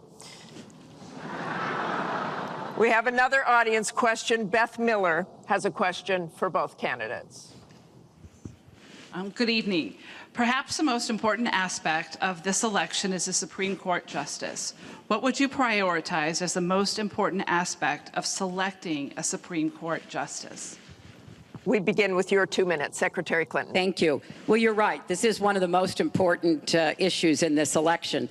I want to appoint Supreme Court justices who understand the way the world really works, who have real-life experience, who have not just been in a big law firm and maybe clerked for a judge and then gotten on the bench, but maybe they tried some more cases. They actually understand what people are up against, because I think the current court has gone in the wrong direction. And so I would want to see the Supreme Court reverse Citizens United and get dark, unaccountable money out of our politics. Donald doesn't agree with that. I would like the Supreme Court to understand that voting rights are still a big problem in many parts of our country, that we don't always do everything we can to make it possible for people of color and older people and young people to be able to exercise their franchise. I want a Supreme Court that will stick with Roe v. Wade and a woman's right to choose, and I want a Supreme Court that will stick with marriage equality. Now, Donald has put forth the names of some people that he would consider, and among the ones that he has suggested are people who would reverse Roe v. Wade and reverse marriage equality. I think that would be a terrible mistake and would take us backwards. I want a Supreme Court that doesn't always side with corporate interests. I want a Supreme Court that understands because you're wealthy and you can give more money to something doesn't mean you have any more rights or should have any more rights than anybody else. So I have very clear views about what I want to see to change the balance on the Supreme Court. And I regret deeply that the Senate has not done its job, and they have not permitted a vote on the person that President Obama, a highly qualified person, they've not given him a vote to be able to have the full complement of 9 Supreme Court justices. I think that was a dereliction of duty. I hope that they will see their way to doing it, but if I am so fortunate enough as to be president, I will immediately move to make sure that we fill that. We have 9 justices, Secretary and they Clinton. get to work on behalf of our people. Thank you. You're out of time, Mr. Trump. Justice Scalia, great judge, died recently, and we have a vacancy. I am looking to appoint judges very much in the mold of Justice Scalia. I'm looking for judges, and I've actually picked 20 of them so that people would see, highly respected, highly thought of, and actually very beautifully reviewed by just about everybody, but people that will respect the Constitution of the United States. And I think that this is so important. Also, the Second Amendment, which is totally under siege by people like Hillary Clinton. They'll respect the Second Amendment and what it stands for, what it represents. So important to me. Now, Hillary mentioned something about contributions, just so you understand. So I will have in my race more than $100 million put in of my money, meaning I'm not taking all of this big money from all of these different corporations like she's doing. What I ask is this. So I'm putting in more than, by the time it's finished, I'll have more than $100 million invested. Pretty much self-funding mine. We're raising money for the Republican Party, and we're doing tremendously on the small donation, $61 average or so. I asked Hillary, why doesn't she make $250 million by being in office? She used the power of her office to make a lot of money. Why isn't she funding, not for $100 million, but why don't you put 10 or 20 or 25 or $30 million into your own campaign? It's $30 million less for special interests that will tell you exactly what to do.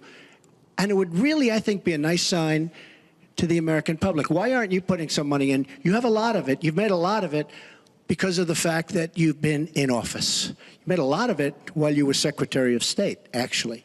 So why aren't you putting money into your own campaign? I'm just curious. Well, thank you very much. Thank you. We're going to get on to one more question. But the question was about the Supreme Court, and I just want to quickly say, very quickly, I respect the Second Amendment, but I believe there should be comprehensive background checks, and we should close the gun show loophole and close the online loophole. We have one more question, Mrs. Clinton, as we possibly can. We have one more question from Ken Bone about energy policy. Ken? What steps will your energy policy take to meet our energy needs while at the same time remaining environmentally friendly and minimizing job loss for fossil power plant workers? Mr. Trump, 2 minutes. Absolutely. I think it's such a great question because energy is under siege by the Obama administration, under absolute siege. The EPA, Environmental Protection Agency, is killing these energy companies. And foreign companies are now coming in, buying so many of our different plants, and then rejiggering the plant so that they can take care of their oil. We are killing, absolutely killing, our energy business in this country. Now, I'm all for alternative forms of energy, including wind, including solar, et cetera. But we need much more than wind and solar. And you look at our miners. Hillary Clinton wants to put all the miners out of business. There is a thing called clean coal. Coal will last for 1,000 years in this country. Now we have natural gas and so many other things because of technology. We have we have found over the last 7 years, we have found tremendous wealth right under our feet. So good, especially when you have 20 trillion in debt. I will bring our energy companies back. They'll be able to compete. They'll make money. They'll pay off our national debt. They'll pay off our tremendous budget deficits, which are tremendous. But we are putting our energy companies out of business. We have to bring back our workers. You take a look at what's happening to steel and the cost of steel, and China dumping vast amounts of steel all over the United States, which essentially is killing our steel workers and our steel companies. We have to guard our energy companies. We have to make it possible. The EPA is so restrictive that they are putting our energy companies out of business. And all you have to do is go to a great place like West Virginia or places like Ohio, which is phenomenal, or places like Pennsylvania, and you see what they're doing to the people, miners and others in the energy business. It's a disgrace. Your time is up. Thank you, sir. It's an absolute disgrace. And Secretary Clinton, 2 minutes. Well, that was very interesting. First of all, China is illegally dumping steel in the United States, and Donald Trump is buying it to build his buildings, putting steel workers and American steel plants out of business. That's something that I fought against as a senator, and that I would have a trade prosecutor to make sure that we don't get taken advantage of by China on steel or anything else. You know, because it sounds like you're in the business or you're aware of people in the business. You know that we are now, for the first time ever, energy independent. We are not dependent upon the Middle East, but the Middle East still controls a lot of the prices. So the price of oil has been way down, and that has had a damaging effect on a lot of the oil companies, right? We are, however, producing a lot of natural gas, which serves as a bridge to more renewable fuels, and I think that's an important transition. We've got to remain energy independent. It gives us much more power and freedom than to be worried about what goes on in the Middle East. We have enough worries over there without having to worry about that. So I have a comprehensive energy policy, but it really does include fighting climate change because I think that is a serious problem. And I support moving toward more clean, renewable energy as quickly as we can because I think we can be the 21st century clean energy superpower and create millions of new jobs and businesses.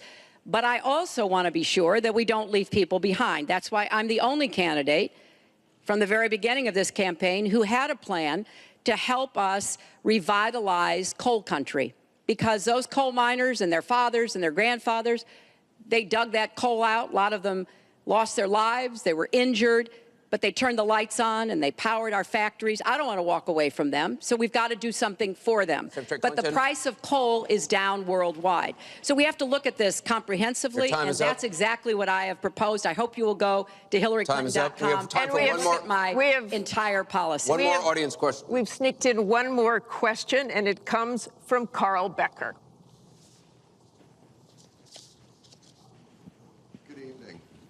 My question to both of you is, regardless of the current rhetoric, would either of you name one positive thing that you respect in one another?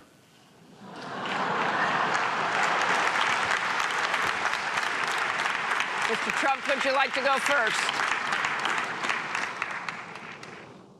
Well, I certainly will, because I think that's a very fair and important question.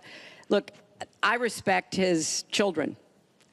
His children are incredibly able and devoted, and I think that says a lot about Donald.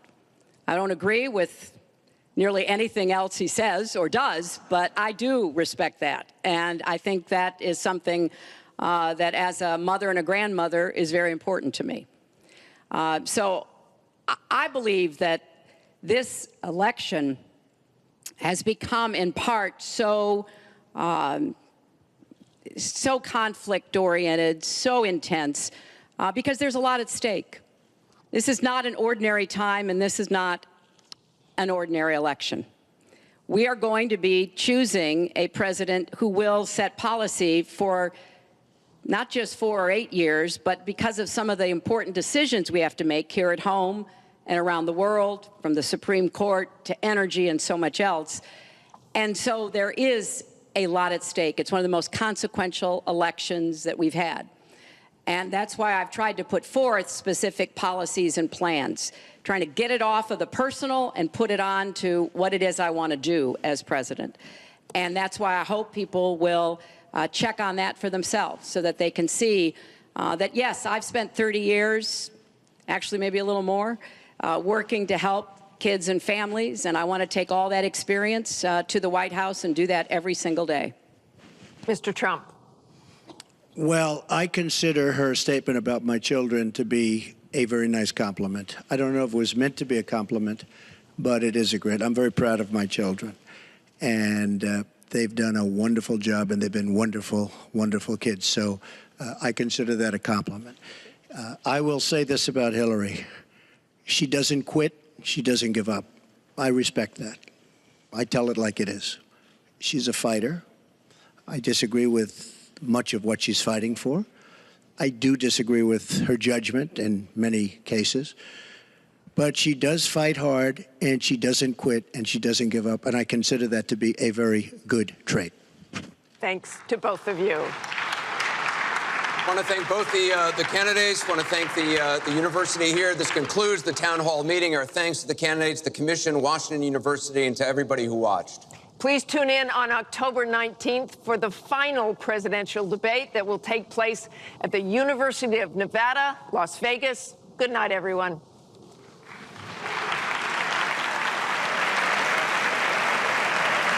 Okay, everybody, deep breath, chug on that Mylanta if you need to. Everyone who's watching this debate, I think, has a little acid indigestion because it was very stressful, actually, watching it. It was very, it was, yeah, no, it is. It's stressful. It's iPhone needs a new emoji. Like, we don't have a dumpster fire emoji.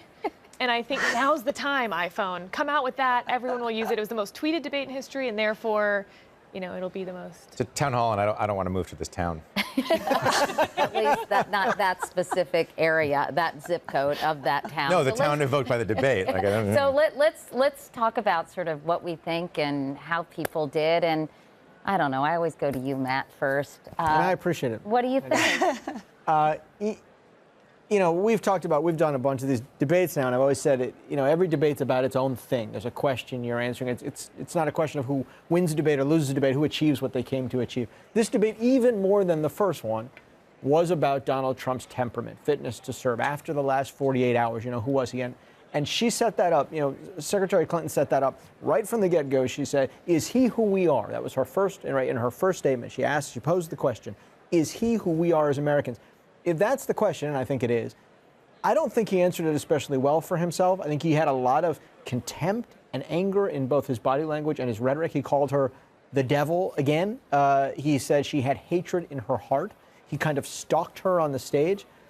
My guess is, and boy, it's hard to guess about initially right after these things because, you know, half the time I'm wrong and then I look like an idiot. But my guess is he did enough to hold the Republican leadership to the extent that he cares or it matters, that he did enough to stop an all-out bailing of the Republican establishment leadership from his campaign, in that he said the right things, said he apologized, didn't do anything, you know, to blow himself up any further, but that in terms of expanding his electorate or putting himself in a strong position or putting his attitudes about women into a different context, because I think a lot of his contempt for her bleeds into that.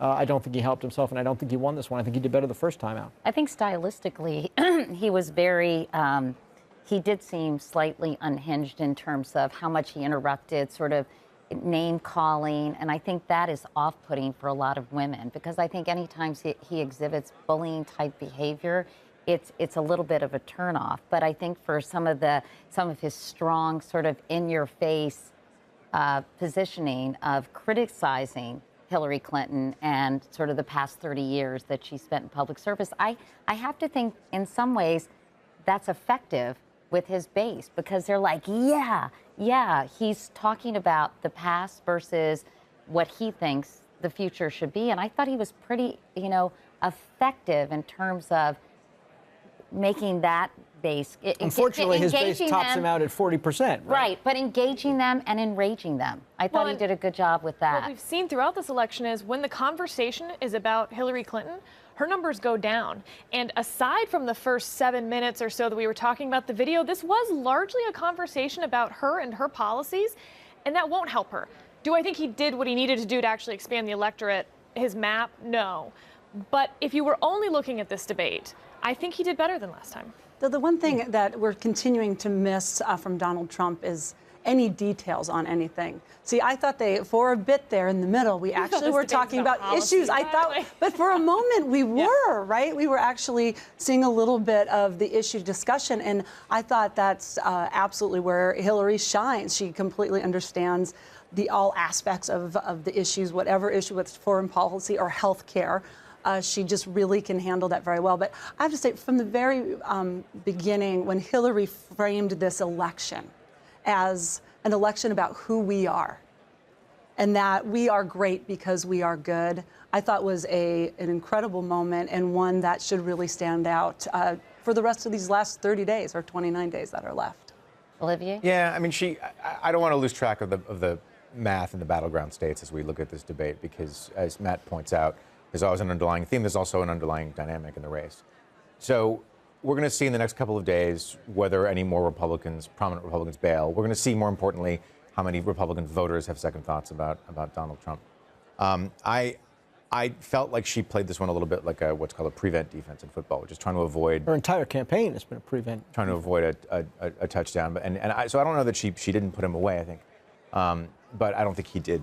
You know, I mean, I guess the expectation might be too high to say he didn't change the dynamic of the race. But if you go back and you look at those states, you know, she's winning in basically all the battleground states. I mean, yeah, no, I think that's right. Essentially, look, the dynamic essentially of this stage of the campaign has been, you know, she's winning with college-educated voters we talked about before. She's winning huge with women. She's winning by certain smaller edges in the battleground states.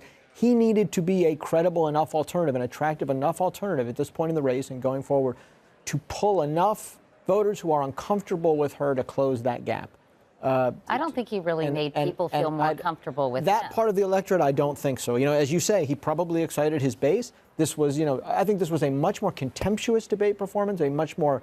They didn't shake hands. A much more. Well, I don't mean even for both of them. I mean, yes, but for him particularly, his tone was far more combative, even insulting tonight, than it was the first time out when he was trying to be more subdued. So and you even know, his presence, so I don't think he expands even that. his, as we were talking about, even his presence on the debate stage and where he was positioning himself.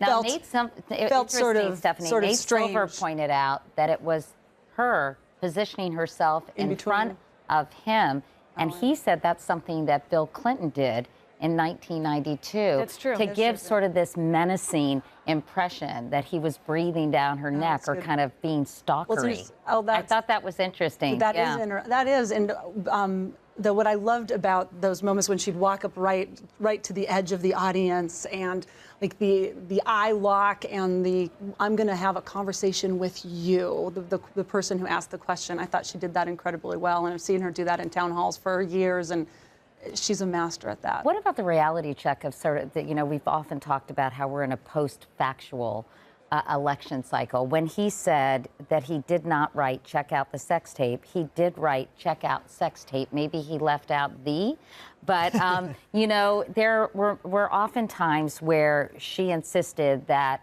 many of the things he said were not factually accurate. A, do you think that's true? And B, does it matter at this point? I just don't think he's judged by that. I've always said I think he's judged more by the standard of an entertainer for a lot of voters than he is by the standards of a traditional politician. I think his truthfulness has been in question for so long and with such truthiness for so long and with such, you know, grounds that if truth were a problem for him or a mortal flaw, he would not have been the nominee. So I just don't think that's the thing. I think the moderators helped him enormously on that question. Anderson Cooper and Martha Raddatz jumping in over and over again on him more, on his time. That's a good point.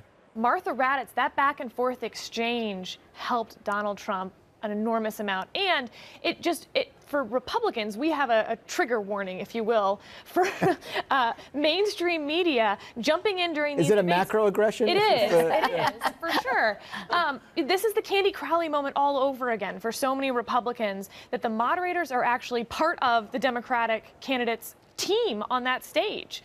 And so in that sense, on the fact checks, I think he comes out even better than he could have. But again, he explicitly said it's 3-on-1 at one point. He right? did, Like But Sarah, again, I would just ask the question. I think you're right, but with who? Right, with who? Does any voter who feels sympathy or feels better about him because he's fighting with the moderators and the dreaded mainstream media, will any of those people not voting for him before? Because right now, for him, the only question is, who am I getting that I don't already have? If I'm only getting who I already have, we can all go home and come back the day after and the all election. these Republicans who are up for re-election, the Republican Senate is in complete jeopardy right now, and much of it is because of college-educated white folks.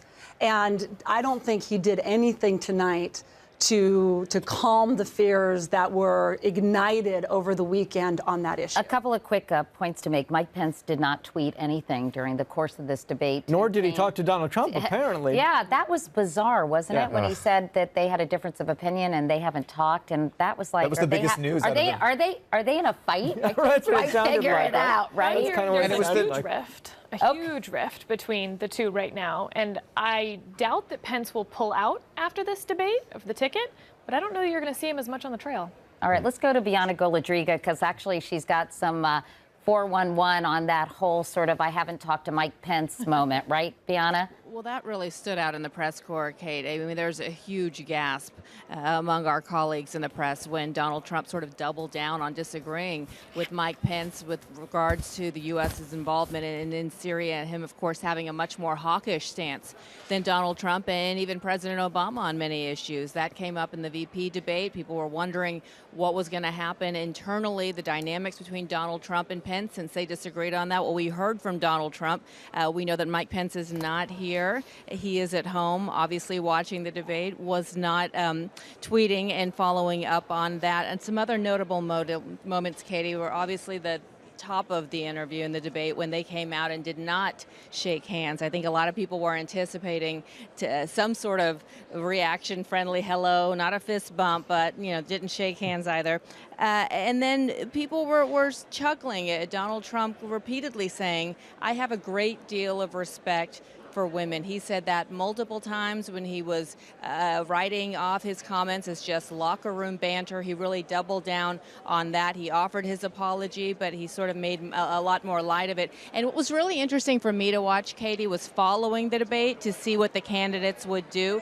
Donald Trump, the first person who he went up to and who came up to him and who Don Jr. actually came up and congratulated was his son-in-law, Jared Kushner. So you're really getting a sense that he was probably heavily involved in debate prep here. Any other family member came only after Jared with regards to Donald Trump's interaction. Hillary Clinton was talking to the people in the town hall there, the undecided voters. Her husband, Bill Clinton, also talking to people there and the undecided voters there. Of course, that's typical Bill Clinton, really talking to the people here who had a lot of questions. Yeah, by the way, Mike Pence just tweeted, congrats to my running mate on a big debate win. So we have heard from Mike Pence. What about that moment when Donald Trump said, I believe, I'm paraphrasing, one of the first things he would do in his administration is have his attorney general appoint a special prosecutor and put Hillary Clinton in jail. You know, those lock her up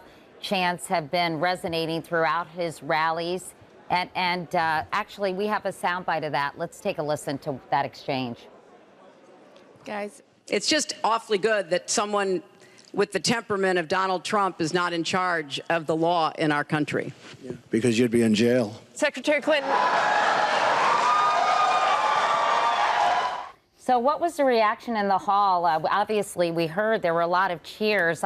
Did they seem more supportive of Donald Trump, of Hillary Clinton? What was your sense, Bianna? There were some gasps. Hillary Clinton, I'm sorry, Katie, I'm just hearing myself here. That's okay. But Hillary Clinton, many viewed her as handling that well, sort of chuckling it off. I think among the press corps, more of the reaction was in the sense of whether or not there should be an audience at these types of events. Obviously, the moderators come out at the start and remind audience members to only applaud at the beginning when the candidates come out and are introduced. There's nothing to do to hold them to it, though, to enforce that. So a lot of the journalists around me were once again stating that their opinion that they didn't think that these debates going forward should have audience participation. But I think going back to that comment in your question about Donald Trump, there was more about the buildup that he's so good at. You know, when he says, I didn't want to go there, I didn't want to say it, I'm going to say this, but, you know, I really had to think about this, and everyone's wondering, what is he talking about? What is he talking about?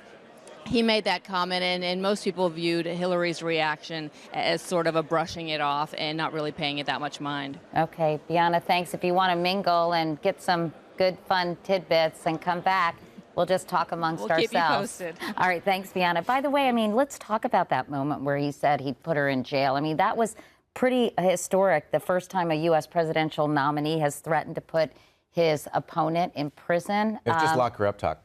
Yeah. Maybe they should duel. That was How about that? catchy. That was Sorry. good. Took a second. I did it. I'm sorry. Locker, Right, New York room, Post locker headline. up. I did have to think about that for a moment, but that was a pretty stunning moment, was it not? It was, and you know, to me, again, it goes to this question of sort of what kind of temperament and tone he telegraphs. I mean, he's heard his audiences say that. Obviously, again, it's going to thrill his core supporters, right? The people who've backed him all along. It's a question again: is the temperament of a president of the United States to join in on that chorus, or to step back, you know, from it and not take part? So I think this is, you know, I think it goes to the same issue. Donald Trump is not a Republican. He's never been part of the conservative movement. This is where he misreads my people. We do want a special prosecutor. We wanted one now. However, to go on a debate stage and threaten to criminalize your political opponent when you win, it's downright Putin-esque. Yeah, that's not what we're for. Maybe you got advice. Maybe he is talking. And we've seen this in other issues, right, where he thinks he's repeating something that conservatives say, you know, on the abortion point, where he says, let's punish women who have abortions. Like, let's not allow reporters in the White House, right? Or what he talked about, strengthen libel laws. Oh, so that would make him very popular. Right? But it does get right back to the fact that he's clearly unfit to be president of the United States. He doesn't understand enough of how our government works, how our democracy works, who we are, what makes us work as a country is that we have respect for our institutions. Now, some of those respects are going down, and I understand that, but our leaders have to hold on to that. And I think that ends up being the question that folks like Mitch McConnell are sitting tonight thinking about. Boy, how do I try to hold on to this Republican Senate? My caucus is already splitting. Half of them are already left Donald Trump. How does the rest of these 29 days work when there's a really big question of Republicans saying he's unfit for office? Well, let me ask you, do you think any of those who disavowed him after the audio tape came out watched this debate and had second thoughts about doing so? No. No. Okay. Probably not. That's unanimous. You know, I will say, Katie, just listening to Bianna, and I'd be curious to know what Olivia thinks. I don't understand where the media thing about audiences cheering and booing. I don't understand what that sucks from the process from us. I think look, we live in a very interactive age. Things are live. People are interconnected. I've always thought if the audience wants to get involved and cheer or boo, they're not changing the outcome of the debate. Let people talk. Yeah, I guess so, but I think encourages disruption. It encourages them to cut off, rush the stage. Cut off answers. You know, strategic cheering, cutting off answers, amplifying points, cutting off moderators. I think it also colors how people in the bigger audience feel about things. Split, right? So you have. I don't know. Well, in this case, it wasn't though. We have both sides, but you also have a whole group of undecided voters that the commission brought in, and so they can sort of listen and hear without the audience trying to sway them, I think, is part of the reason. And the commission lays this out, and I think the commission does. Matt wants a lot of chaos at these. I also don't like the commission very much. Oh, yeah. Well, Bianna is here with a special guest at the convention hall. She's with Linda Sanchez, the Democratic Congresswoman from California and a Hillary Clinton supporter. Bianna? And Congresswoman, thank you so much for joining us. First, I want to get your thoughts on how you think your candidate did tonight. A lot of anticipation going into this as to how she would be prepared for Donald Trump and some of his accusations, specifically following that Facebook press conference that he held with her husband's accusers. Sure, I think she did terrific. I think he pulled this stunt to try to get under her skin, and I think throughout the entire debate, she maintained her composure. She gave specific answers to the questions that she was asked by the audience. And she defended her record, which is a really great track record of advocacy on behalf of working families, kids, the disability community. And I think she did a tremendous job. I think Donald Trump had a very low bar to try to clear, which was to seem presidential and to be controlled and disciplined. And I think that completely flew out of the window in the first 5 minutes of the debate. He attacked Hillary Clinton in every way that he could, and I don't think he landed any punches. How do you think your candidate did with regards to the email questions that continue to plague her? Once again, she apologized, yet she seemed to reiterate that the fact that what she did was not illegal in her opinion, that her emails weren't compromised. Do you understand why some supporters of hers and some people who are still undecided say there's still a lack of authenticity with regards to owning the issue? Well, I think what folks miss is that using a personal email server had been done by prior secretaries before. She's admitted, in hindsight, probably not a good thing to do.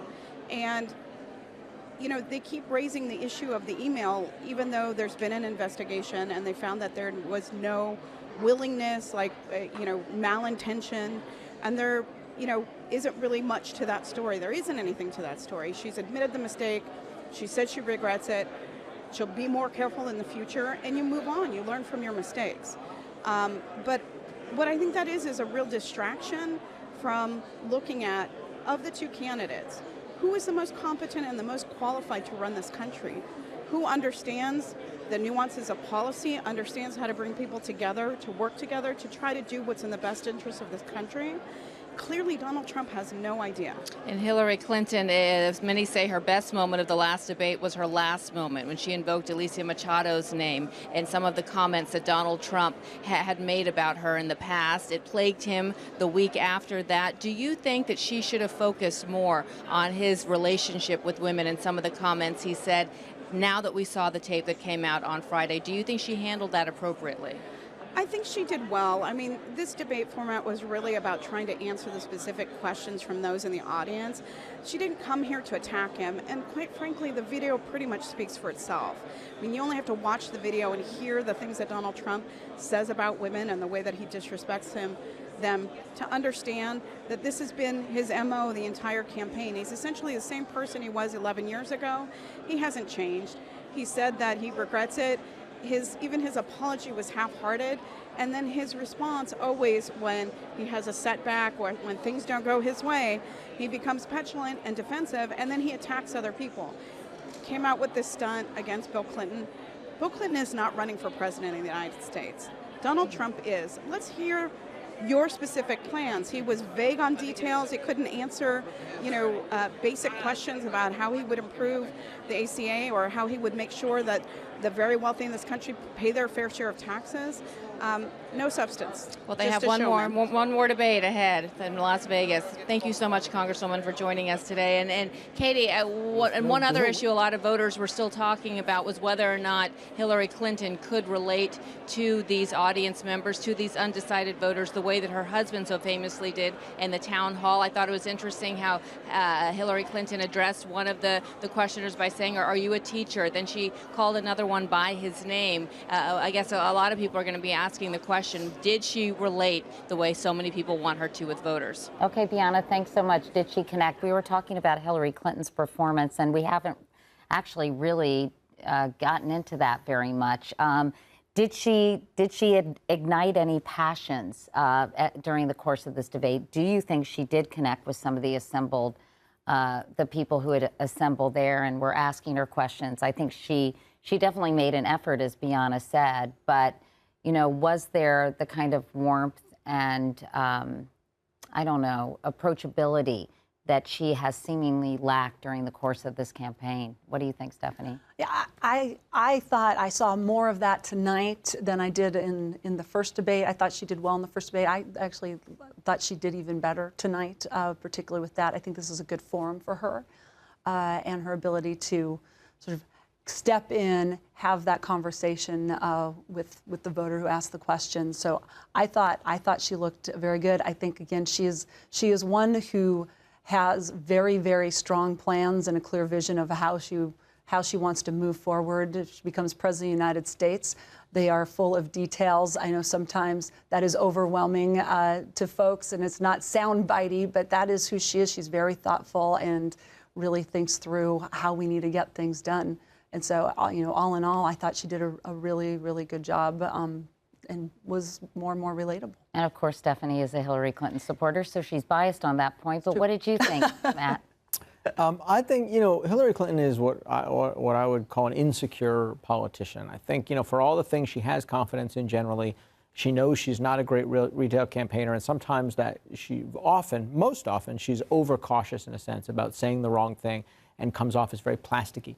In a weird way, I think she seemed to derive confidence and security from the events of the last 24, 48 hours. I thought in her countenance, her expressions, and the way she talked to the voters tonight, she seemed to have found a certain footing in this situation. He's on the defensive, and I think she seemed, therefore, a little less defensive, a little more natural. She still answers substantive questions, largely with boilerplate and vaguely. But I thought in terms of how she handled his contempt, his behavior, his aggressiveness, I thought it was, I thought she telegraphed the kind of gravitas and ease that she sometimes has trouble getting across. I thought it was a good debate for her. Mm-hmm. Olivier? Yeah, I mean, again, I thought Oh, sorry, I'm sorry. Safe, but God, I just got screamed at in my ear. Why? Because For what? Bianna has a special guest. I'm sorry. Well, how were we supposed to? I know. Well, I was told, but I'm sorry. I had a moment. I forgot. Bianna has a special guest. Jeff Sessions is a Republican senator from Alabama and a top Donald Trump supporter. Bianna? Senator, thanks so much for joining us. So we heard from a supporter of Hillary Clinton's. You're a Donald Trump supporter. How did your candidate do tonight? I thought he did very well. I mean, this was an important night.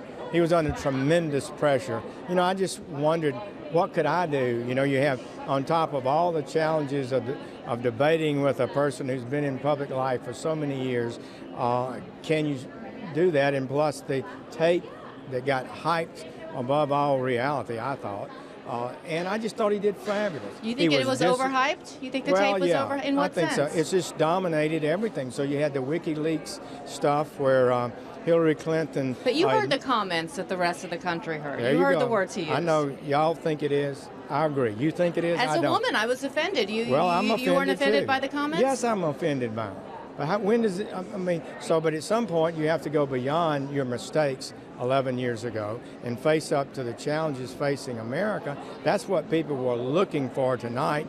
And I thought in Donald Trump, they saw a person who didn't just talk, but a man who's really committed to results, getting things done for America. And his policies are good. It's what the American people want. They believe we should have a lawful system of immigration that ends the lawlessness. He believes that we should be careful about vetting refugees from the Middle East, and Hillary Clinton didn't deny that she wants to go from 10,000 refugees from Syria this year to 65,000. And they can't, that puts so much pressure on our veterans. There's no way we can even do the same level of vetting today if you bring in that many. You mentioned Syria. There was a real disconnect between some of the comments that Governor Pence made last week in the debate and what we heard from Donald Trump today. Is there some tension going on in this ticket right now and in the GOP party as a whole with regards to Donald Trump? I kind of thought it was refreshing that Donald Trump didn't bat an eye. He just said, I disagree. But they don't disagree on one thing. Both of them have talked consistently about a safe zone for refugees, and that becomes a difficulty of whether troops are put in and how many. And so he didn't hesitate to say he disagreed, which I think a strong leader, I think that's refreshing, actually. Katie, I know you had a question as well. Yeah, hey, Senator Sessions, thanks so much for joining us tonight. I just had a question for all the Republicans that are fleeing Donald Trump, especially following the release of the audio tape on Friday afternoon. You know, it seems like there is a tremendous fracture in the Republican Party. What would you say to some of those Republicans who have said he just does not represent the Republican Party? He's not the kind of person that we want to be president of the United States, and some even calling for him to step down and let Mike Pence take his place. What would you say to those people? Well, I would say to him, look at the debate tonight. We had a man of accomplishment and strength who's talking about changing America. And I would say to all Americans, I think, in particular Republicans, that Donald Trump on every single issue, whether it's judiciary, health care reform, whether it's securing the border or targeting threats to America and not getting involved in extended military actions around the globe. That's basic Republican philosophy.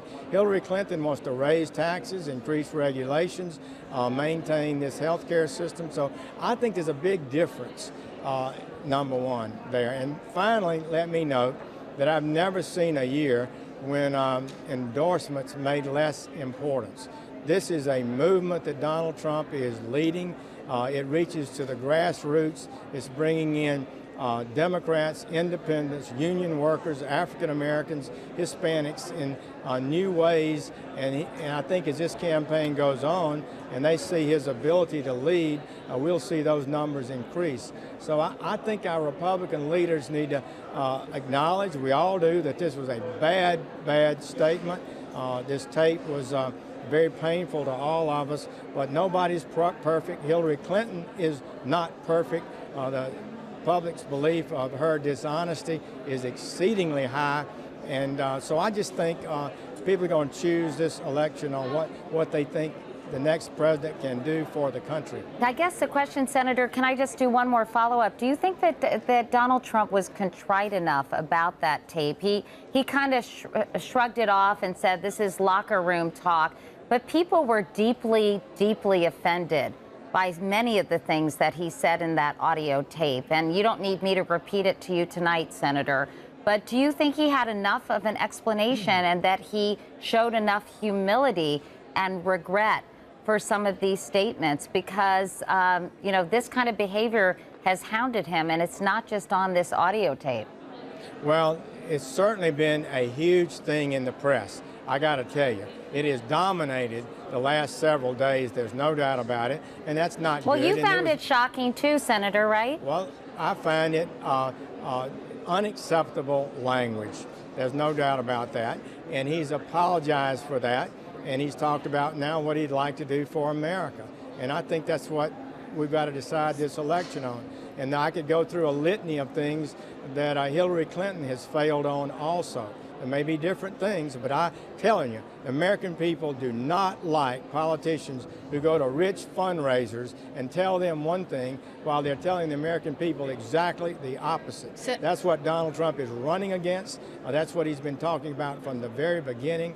And I think that's going to stick to Election Day, and I doubt this tape is going to stick till Election Day. Senator, if there are more tapes like this, audio tapes that are released in the days and weeks ahead, of Donald Trump saying vulgar things about women, about people of different race, will you still support him? Well, everything depends on what you're talking about, but Donald Trump is a man been in private life for a long time. He's been involved in media and those kind of things. So I don't know if anything else will come out or not. What I would say to you is American people are looking for a leader. They can turn this country around, create economic growth and prosperity, who helps the working people who are being inundated. The workforce is being oversupplied with foreign labor. It's pulling down wages for working and poor Americans. It clearly is. The American people are right to believe that the trade deals have closed factories, cost high-paying jobs in America, and they need a change in that. And he understands that and is going to make that change. So I still think that's the main thing. We'll see. Maybe you're right. Maybe that will be the deciding issue of this tape in the election, but I doubt it. Senator, thank you so much for joining us. Thanks for your time. Thank you, Senator Katie? Sessions. Thank you so much, Bianna. One thing that got a lot of attention, of course, is taxes tonight, or at least some attention. Rick Newman is a columnist for Yahoo Finance, and he's been watching the economic policy issues that have come up, and as we said, one did. So, Rick, explain sort of what you heard when it came to tax law or tax reform. Well, we've heard a shorthand version of each candidate's tax plan. Trump's is basically sort of the old supply side theory. He wants to cut taxes. He says that will help it get us up to 4% growth from somewhere around 2% now. And Hillary Clinton says he threatened that she will raise taxes on everybody. That's not what her plan says. She does want to raise taxes on people with incomes over $1 million. I don't think we have to really worry about paying attention to the details here, honestly, Katie, because neither of these plans really has a prayer of getting through Congress. So I guess you could say they're both staking out some turf here. But the one thing about Hillary Clinton's plan is she does not even have a real position on the one thing people say does have a chance of getting through Congress, which is some kind of corporate tax reform where you would lower the corporate tax rate, close some loopholes. And she hasn't really had much to say about that. And without that piece of the plan, the rest of it, just raising taxes on the wealthy, is going nowhere. All right. Rick Newman. Rick, thank you very much. What's interesting about what Rick just said, in fact, not only that, but her signature spending plan, which is the $270 billion infrastructure plan, which she wants to pass in her first 100 days, the only pay for that they give is corporate tax reform, is business tax reform, which, as Rick just said, there's actually no plan for. Yeah. So it's incredibly vague. All right, let's go to Bianna. There's a lot to say. There's lots of missing details on anything Donald Trump has talked about. And the one thing I do want to note now you're giving the campaign talking points. But if we can at least do on the economic plans that they've both laid out, an independent analysis of those plans has shown that his could cost us jobs and could possibly put us back. And this is independent, by the way. And hers could result in 10 million more jobs and an advancement in the economy. And that is a pretty solidly look by somebody who used to work for John McCain, who took a look at those two plans. All right. That is the campaign's position. I'm just saying, having taken a look at her plan and her policy, which she refuses to talk about in interviews, by the way, there's precious little detail on either how it's implemented or how it's paid for. This entire campaign has had precious little Well, that's detail. for sure. His plan is It's why we have vaguer. That's two true. candidates with 2/3 of Americans not liking them, 2/3 not trusting them. It's a race to the bottom. Can you really say, I mean, in fairness, though, that there hasn't been that much detail in her policy positions? Yes. I mean, I understand the corporate tax thing. Here's what you can say. But across the board, do you think that's a fair assessment? Yes. She has more policy positions than any other campaign. They've got a whole mess of policy positions. So anytime you ask them, there's 100 policy positions on the website. but most of them could have been written by an intern who did a bunch of research. It's incredibly vague. It's boilerplate. They're generally compilations of every other Democratic proposal. She has not talked in detail about how they get implemented or the choices you make, which, that's to govern, is to choose. Priorities. The choices you make to implement policy, the priorities you choose. And how you're going to pay for them. It's just not there. And I think one of the great things she's gotten away with in this campaign, and, I've just gotten through saying I thought she won, and I think his temperament is a genuine issue, and I've been obviously more critical of him. But one of the things she has really gotten away with in this campaign, largely thanks to the media, is this policy-laden campaign, quote unquote, that she has been credited with over and over again. It is policy, there's a lot of policy filler, but there's very little depth, actually. And I think she's really gotten away with something. Would you agree with that, Olivier? The policies I've looked at, which is mostly national security and foreign policy, there are some, she's sketched out some things, but they're not really fully fleshed out. And I think some of the downstream repercussions of what she's proposing, the idea of, and they've used this interchangeably, although they're not supposed to be, safe zones, humanitarian zones, no-fly zones, which the Pentagon is not crazy about because that would require, it would require creating a safe zone on the ground in Syria, for example. And that would require ground troops. And that would probably require ground troops, right? It would require the ability to get downed pilots. It would require the ability, because otherwise it's not a safe zone if you can't interdict ground forces. I mean, it's a complicated thing. I don't want to get too far in the weeds here. But basically, when Donald Trump says that he can't believe how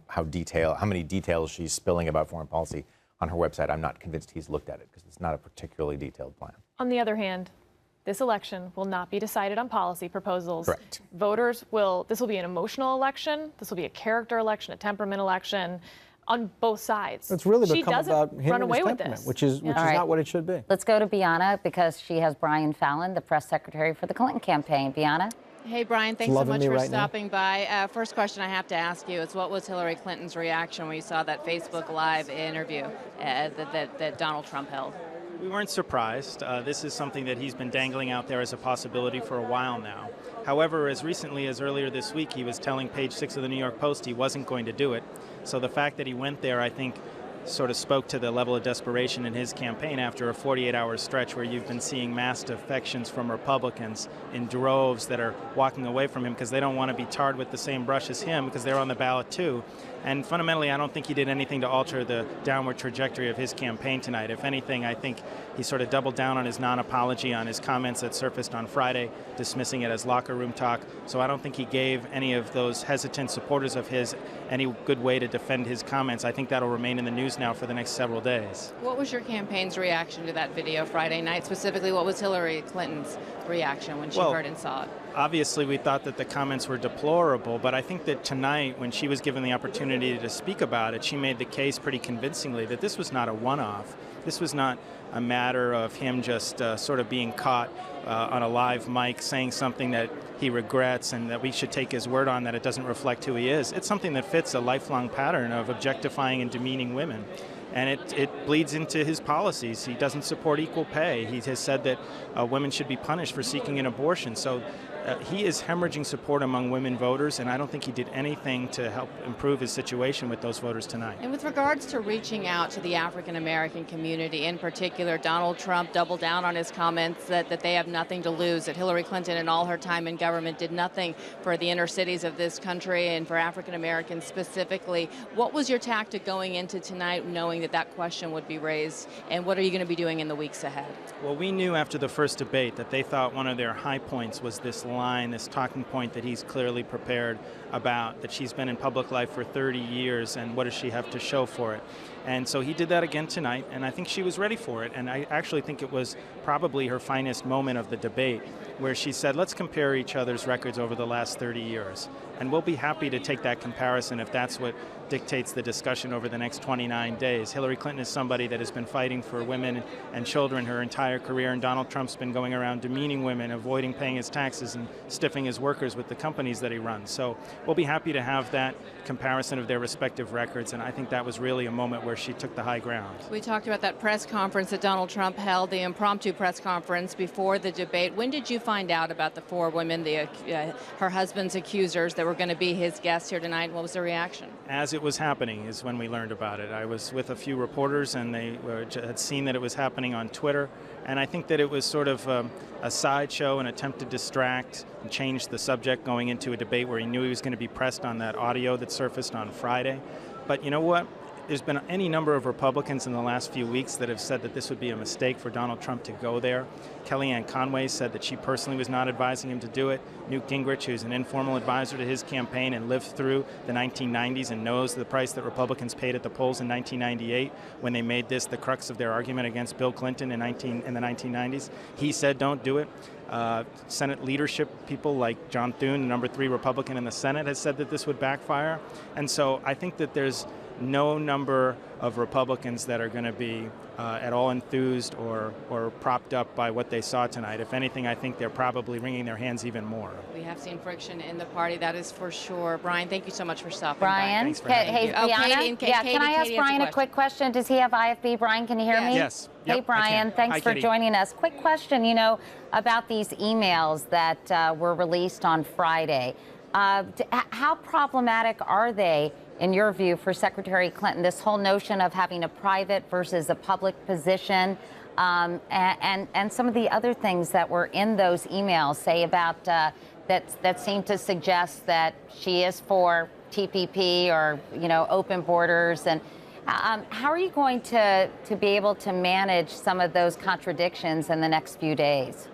Well, we're still going through the materials that were put out on Friday, Katie. One of the things that we know is that the Russians have a history of falsifying documents, so we want to make sure that everything is authentic before we can properly react to it. But what I can tell you is, and as I think she made the case effectively tonight, after a lot of speculation about what might be in these speeches, I think that people are finding that actually what she has said in those speeches is completely consistent with what she says publicly, which is what we've been saying all along. I think on the question about having a public position versus a private position, she did an effective job of explaining that tonight, that she was talking about the work that it takes to negotiate solutions when it comes to governing, that it's one thing to campaign, but then when you need to get things done, you need to reach across the aisle and work with Republicans. That's what she intends to do, and she's going to be willing to work with them and entertain and listen to what they have to say in the course of those discussions.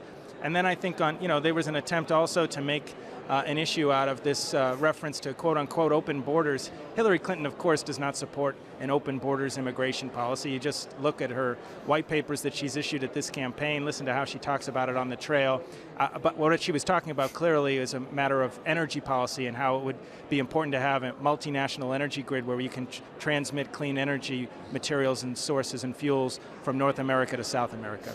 Okay. Hey, Brian, it's Olivier. Hey, Olivier. So I know how much you relish the opportunity to spill campaign secrets. I'm going to give you a shot at doing that here. Who are undecided voters at this point, as far as the campaign is concerned? Who are they, where are they, and how do you go about convincing them to get off the fence? Well, I think that they're probably somewhere between 10 to 12% of the electorate right now. And I would count in that not just the people that are telling pollsters that they haven't made up their mind, but we actually think that even some of those voters that are telling pollsters that right now they might have a preference for a third-party candidate, we actually think that many of them are still, we count them as still persuadable voters, people that we can win over in the remaining weeks of this campaign.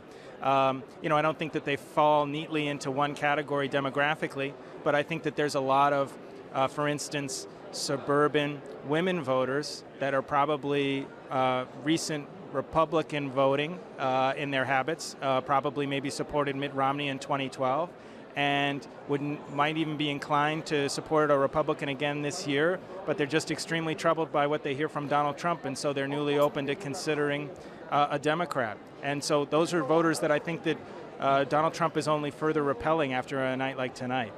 Brian Fallon. Brian, thanks so much for spending some time with us. We know you have to go. We appreciate it.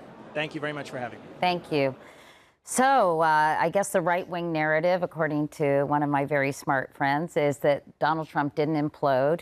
He lives to fight another day. The left-wing narrative is that Trump lies and the threat to put Clinton in jail. Also fair enough. In a nutshell. That was sort of his take on the different takes. No one said you can't all be right. I did want to, just go back to one thing because we saw. Oh, you wanted with Senator Sessions. We saw Senator Sessions. I thought he said something that's interesting and a little disturbing. And I think it goes to the heart of why this issue is living on and why it's a problem for women voters in particular. He said, you notice when you pressed him about the tape, he said that was horrible language. He said it's offensive and it's horrible language. What is really troubling, and I can speak to this. What is troubling for fathers and husbands, and certainly more so for women voters, is not the language. It's actually that the language was in the service of violence, that the language was in the service of force. There was an aggressiveness that we don't hear, and that I don't think you can excuse as locker room talk. I'm sorry, this is a big argument on Twitter, but he said 4 times tonight, it's locker room talk. The language, sure. The intent and the sentiment were something different. And I think as long as Republican leaders try to, I don't even think they're separating it out. I think they actually don't get it. I think Senator Sessions doesn't actually get the distinction, but I think voters do. And I think that's why this thing will continue on as a problem, because it's not being addressed for the problem that it is. And thank you for pointing that out, because I do continue to be troubled by the fact that they are just talking about the words when Donald Trump was clearly talking about sexual assault. I mean, forcible action here. And, I think he and was it's also talking about exploiting or taking advantage of his position. Of right, which basically runs into saying sexual that harassment. when you're a star, they'll let you do anything, which I think was also incredibly off-putting, I think, for people to hear. And to just throw it at, this is just locker room talk. I don't buy, no. First off, I don't want to think that that's ever locker room talk. I certainly hope it's not locker room talk. I know it's not. When I was playing basketball, it wasn't locker room talk in the girls' basketball locker room. So I'm hoping that's not the case. But it is also about not just this one incident, but the fat pigs and disgusting, and the language that he's used around women, and in so many other members of our society. And it's also in the actions. I mean, USA Today, as we were coming in, has a story that says there have been 20 cases brought by women in his companies over the years. And that story, I just saw that as we were coming in. 20 cases of? Lawsuits about treatment of women in his companies. But and I didn't read all of that, but it's like, what's going on here? And we do not, it feels very Mad Men-ish, right? Except that was a show that we might have liked to watch, but it's not a society we want to live in. Having said that, I don't know about you all, but like my heart stopped when he was talking directly to Bill Clinton, and Bill Clinton was sitting there in the audience. That seems like years ago at this hour. That was an awkward moment. But that was so uncomfortable, and I wonder if some of the argument, as reprehensible as that audio tape was, if it's at all neutralized by some of Bill Clinton's past behavior, and if it loses any of its power in the argument. Back in whatever it was now, April, May, people were saying the only Republican who could lose to Hillary Clinton is Donald Trump. The only Democrat who could lose to Donald Trump is Hillary Clinton. And we're seeing why from both of them. Absolutely, she is the worst possible candidate to have to take this on from him. Because, maybe 20 people accused him of sexual harassment in his companies. We've got about that number for Bill Clinton, too. And you do have Hillary Clinton actively demeaning some of these women along the way, and we have the transcripts to prove it. That doesn't excuse Donald Trump's actions, by the way. And it's just that his actions don't excuse Bill Clinton's. Is also not something.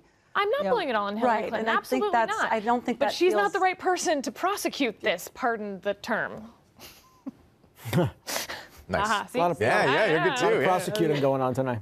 Anyway, well, so what's going to happen this week? I mean, let's just look ahead, and then we're all going to go to sleep because I'm exhausted. I'm sure you guys are too. But looking ahead at this week. So the GOP is going to have some major recalibration, right, Sarah? I mean, what's going to be happening? What is Reince Priebus, who has been very quiet, who canceled morning show appearances today? What does Kellyanne Conway do? I mean, how do they take what you believe is a fairly strong debate, a winning debate performance by Donald Trump, capitalize it on it, and kind of put some of the other controversies to bed, so to speak? I think the ball is in Paul Ryan's court, which is the last place that Paul Ryan might want it, but it is. I think that Mike Pence is going to stick around. I think that Reince Priebus will keep the money going, for the most part, at the ground game that really supports not just the top of the ticket, but the Senate as well, so that won't be a problem. Paul Ryan, Republicans will be looking to him to set the tone from this point forward. That being said, I don't think we could have guessed last Sunday night where we'd be today. I think that we're still in October surprise territory. You've got about another 15 days max to have something that could actually penetrate the electorate at this point.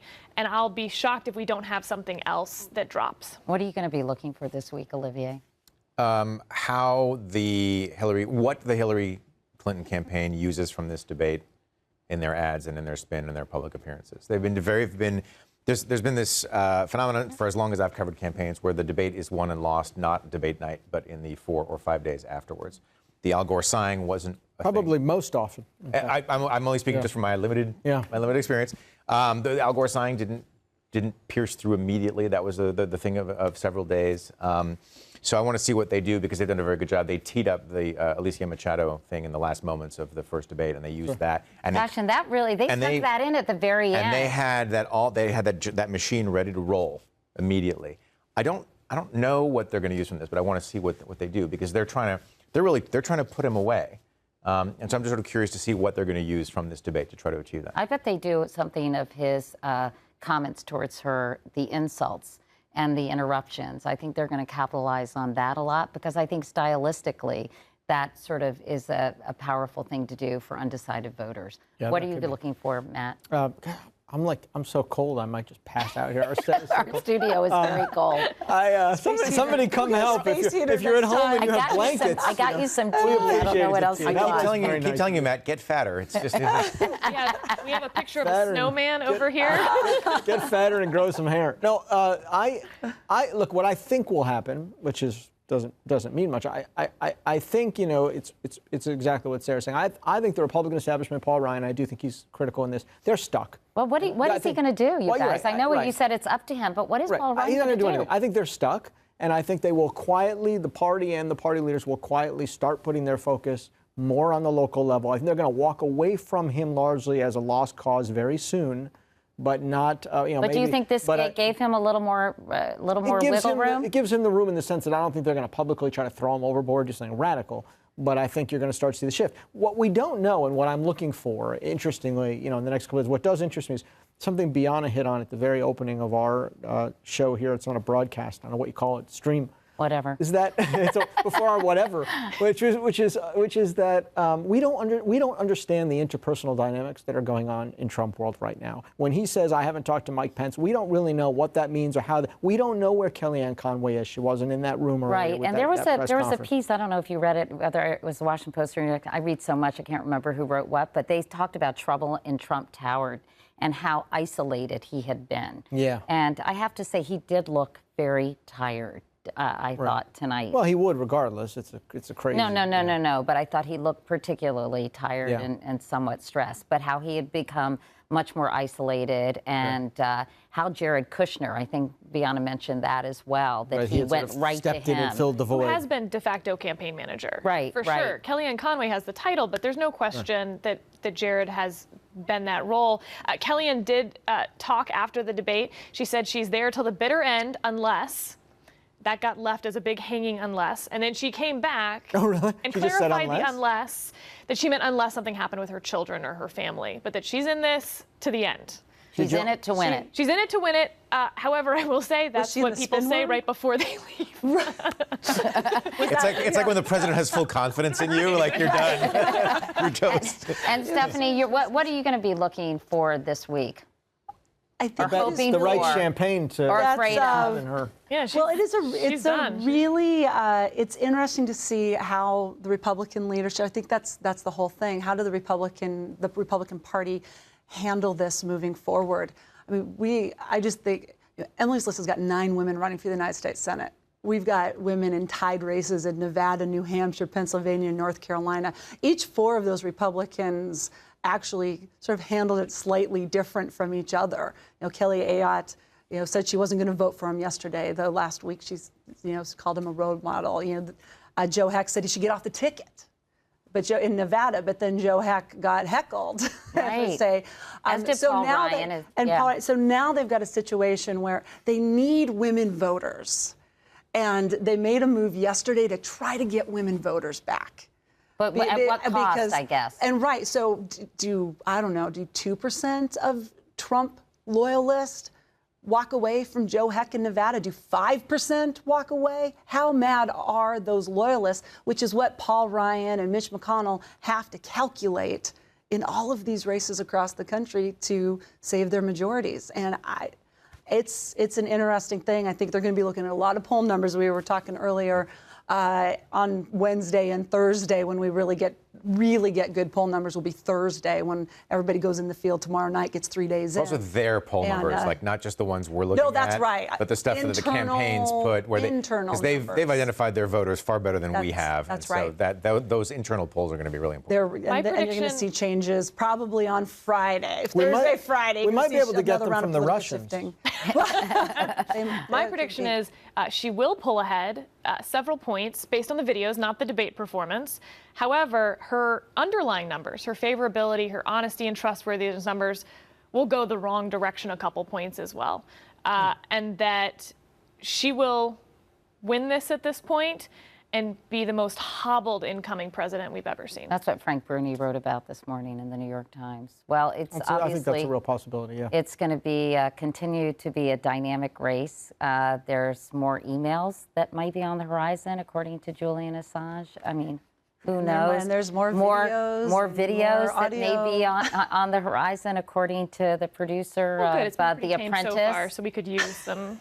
This needs to jazz up a little. Yeah. So, but anyway, that does it for us tonight. Stephanie, Matt, Olivier, Sarah. This was fun. Thank you all. Fun watching the debate with you. Wish we could be in my den in our pajamas eating popcorn instead of in this cold studio. It is much warmer in my apartment. Time to put on my fuzzy socks. Anyway, thank you all so much. And we started the night by asking the question, how low could it go? And things got pretty low tonight, but we'll see how this will all play out with voters with just 30 days to go until Election Day. Tune into the final debate right here on Yahoo next Wednesday, October 19th. Our coverage begins at the usual time, 8:30 p.m. Eastern. Until then, we always look forward to hearing what you have to say. You can follow Yahoo News and me on Facebook and Twitter and use the hashtag Debates2016 and let us know what you think of everything you got to watch tonight. In the meantime, I'm Katie Couric. Thanks so much for watching. We'll see you next time.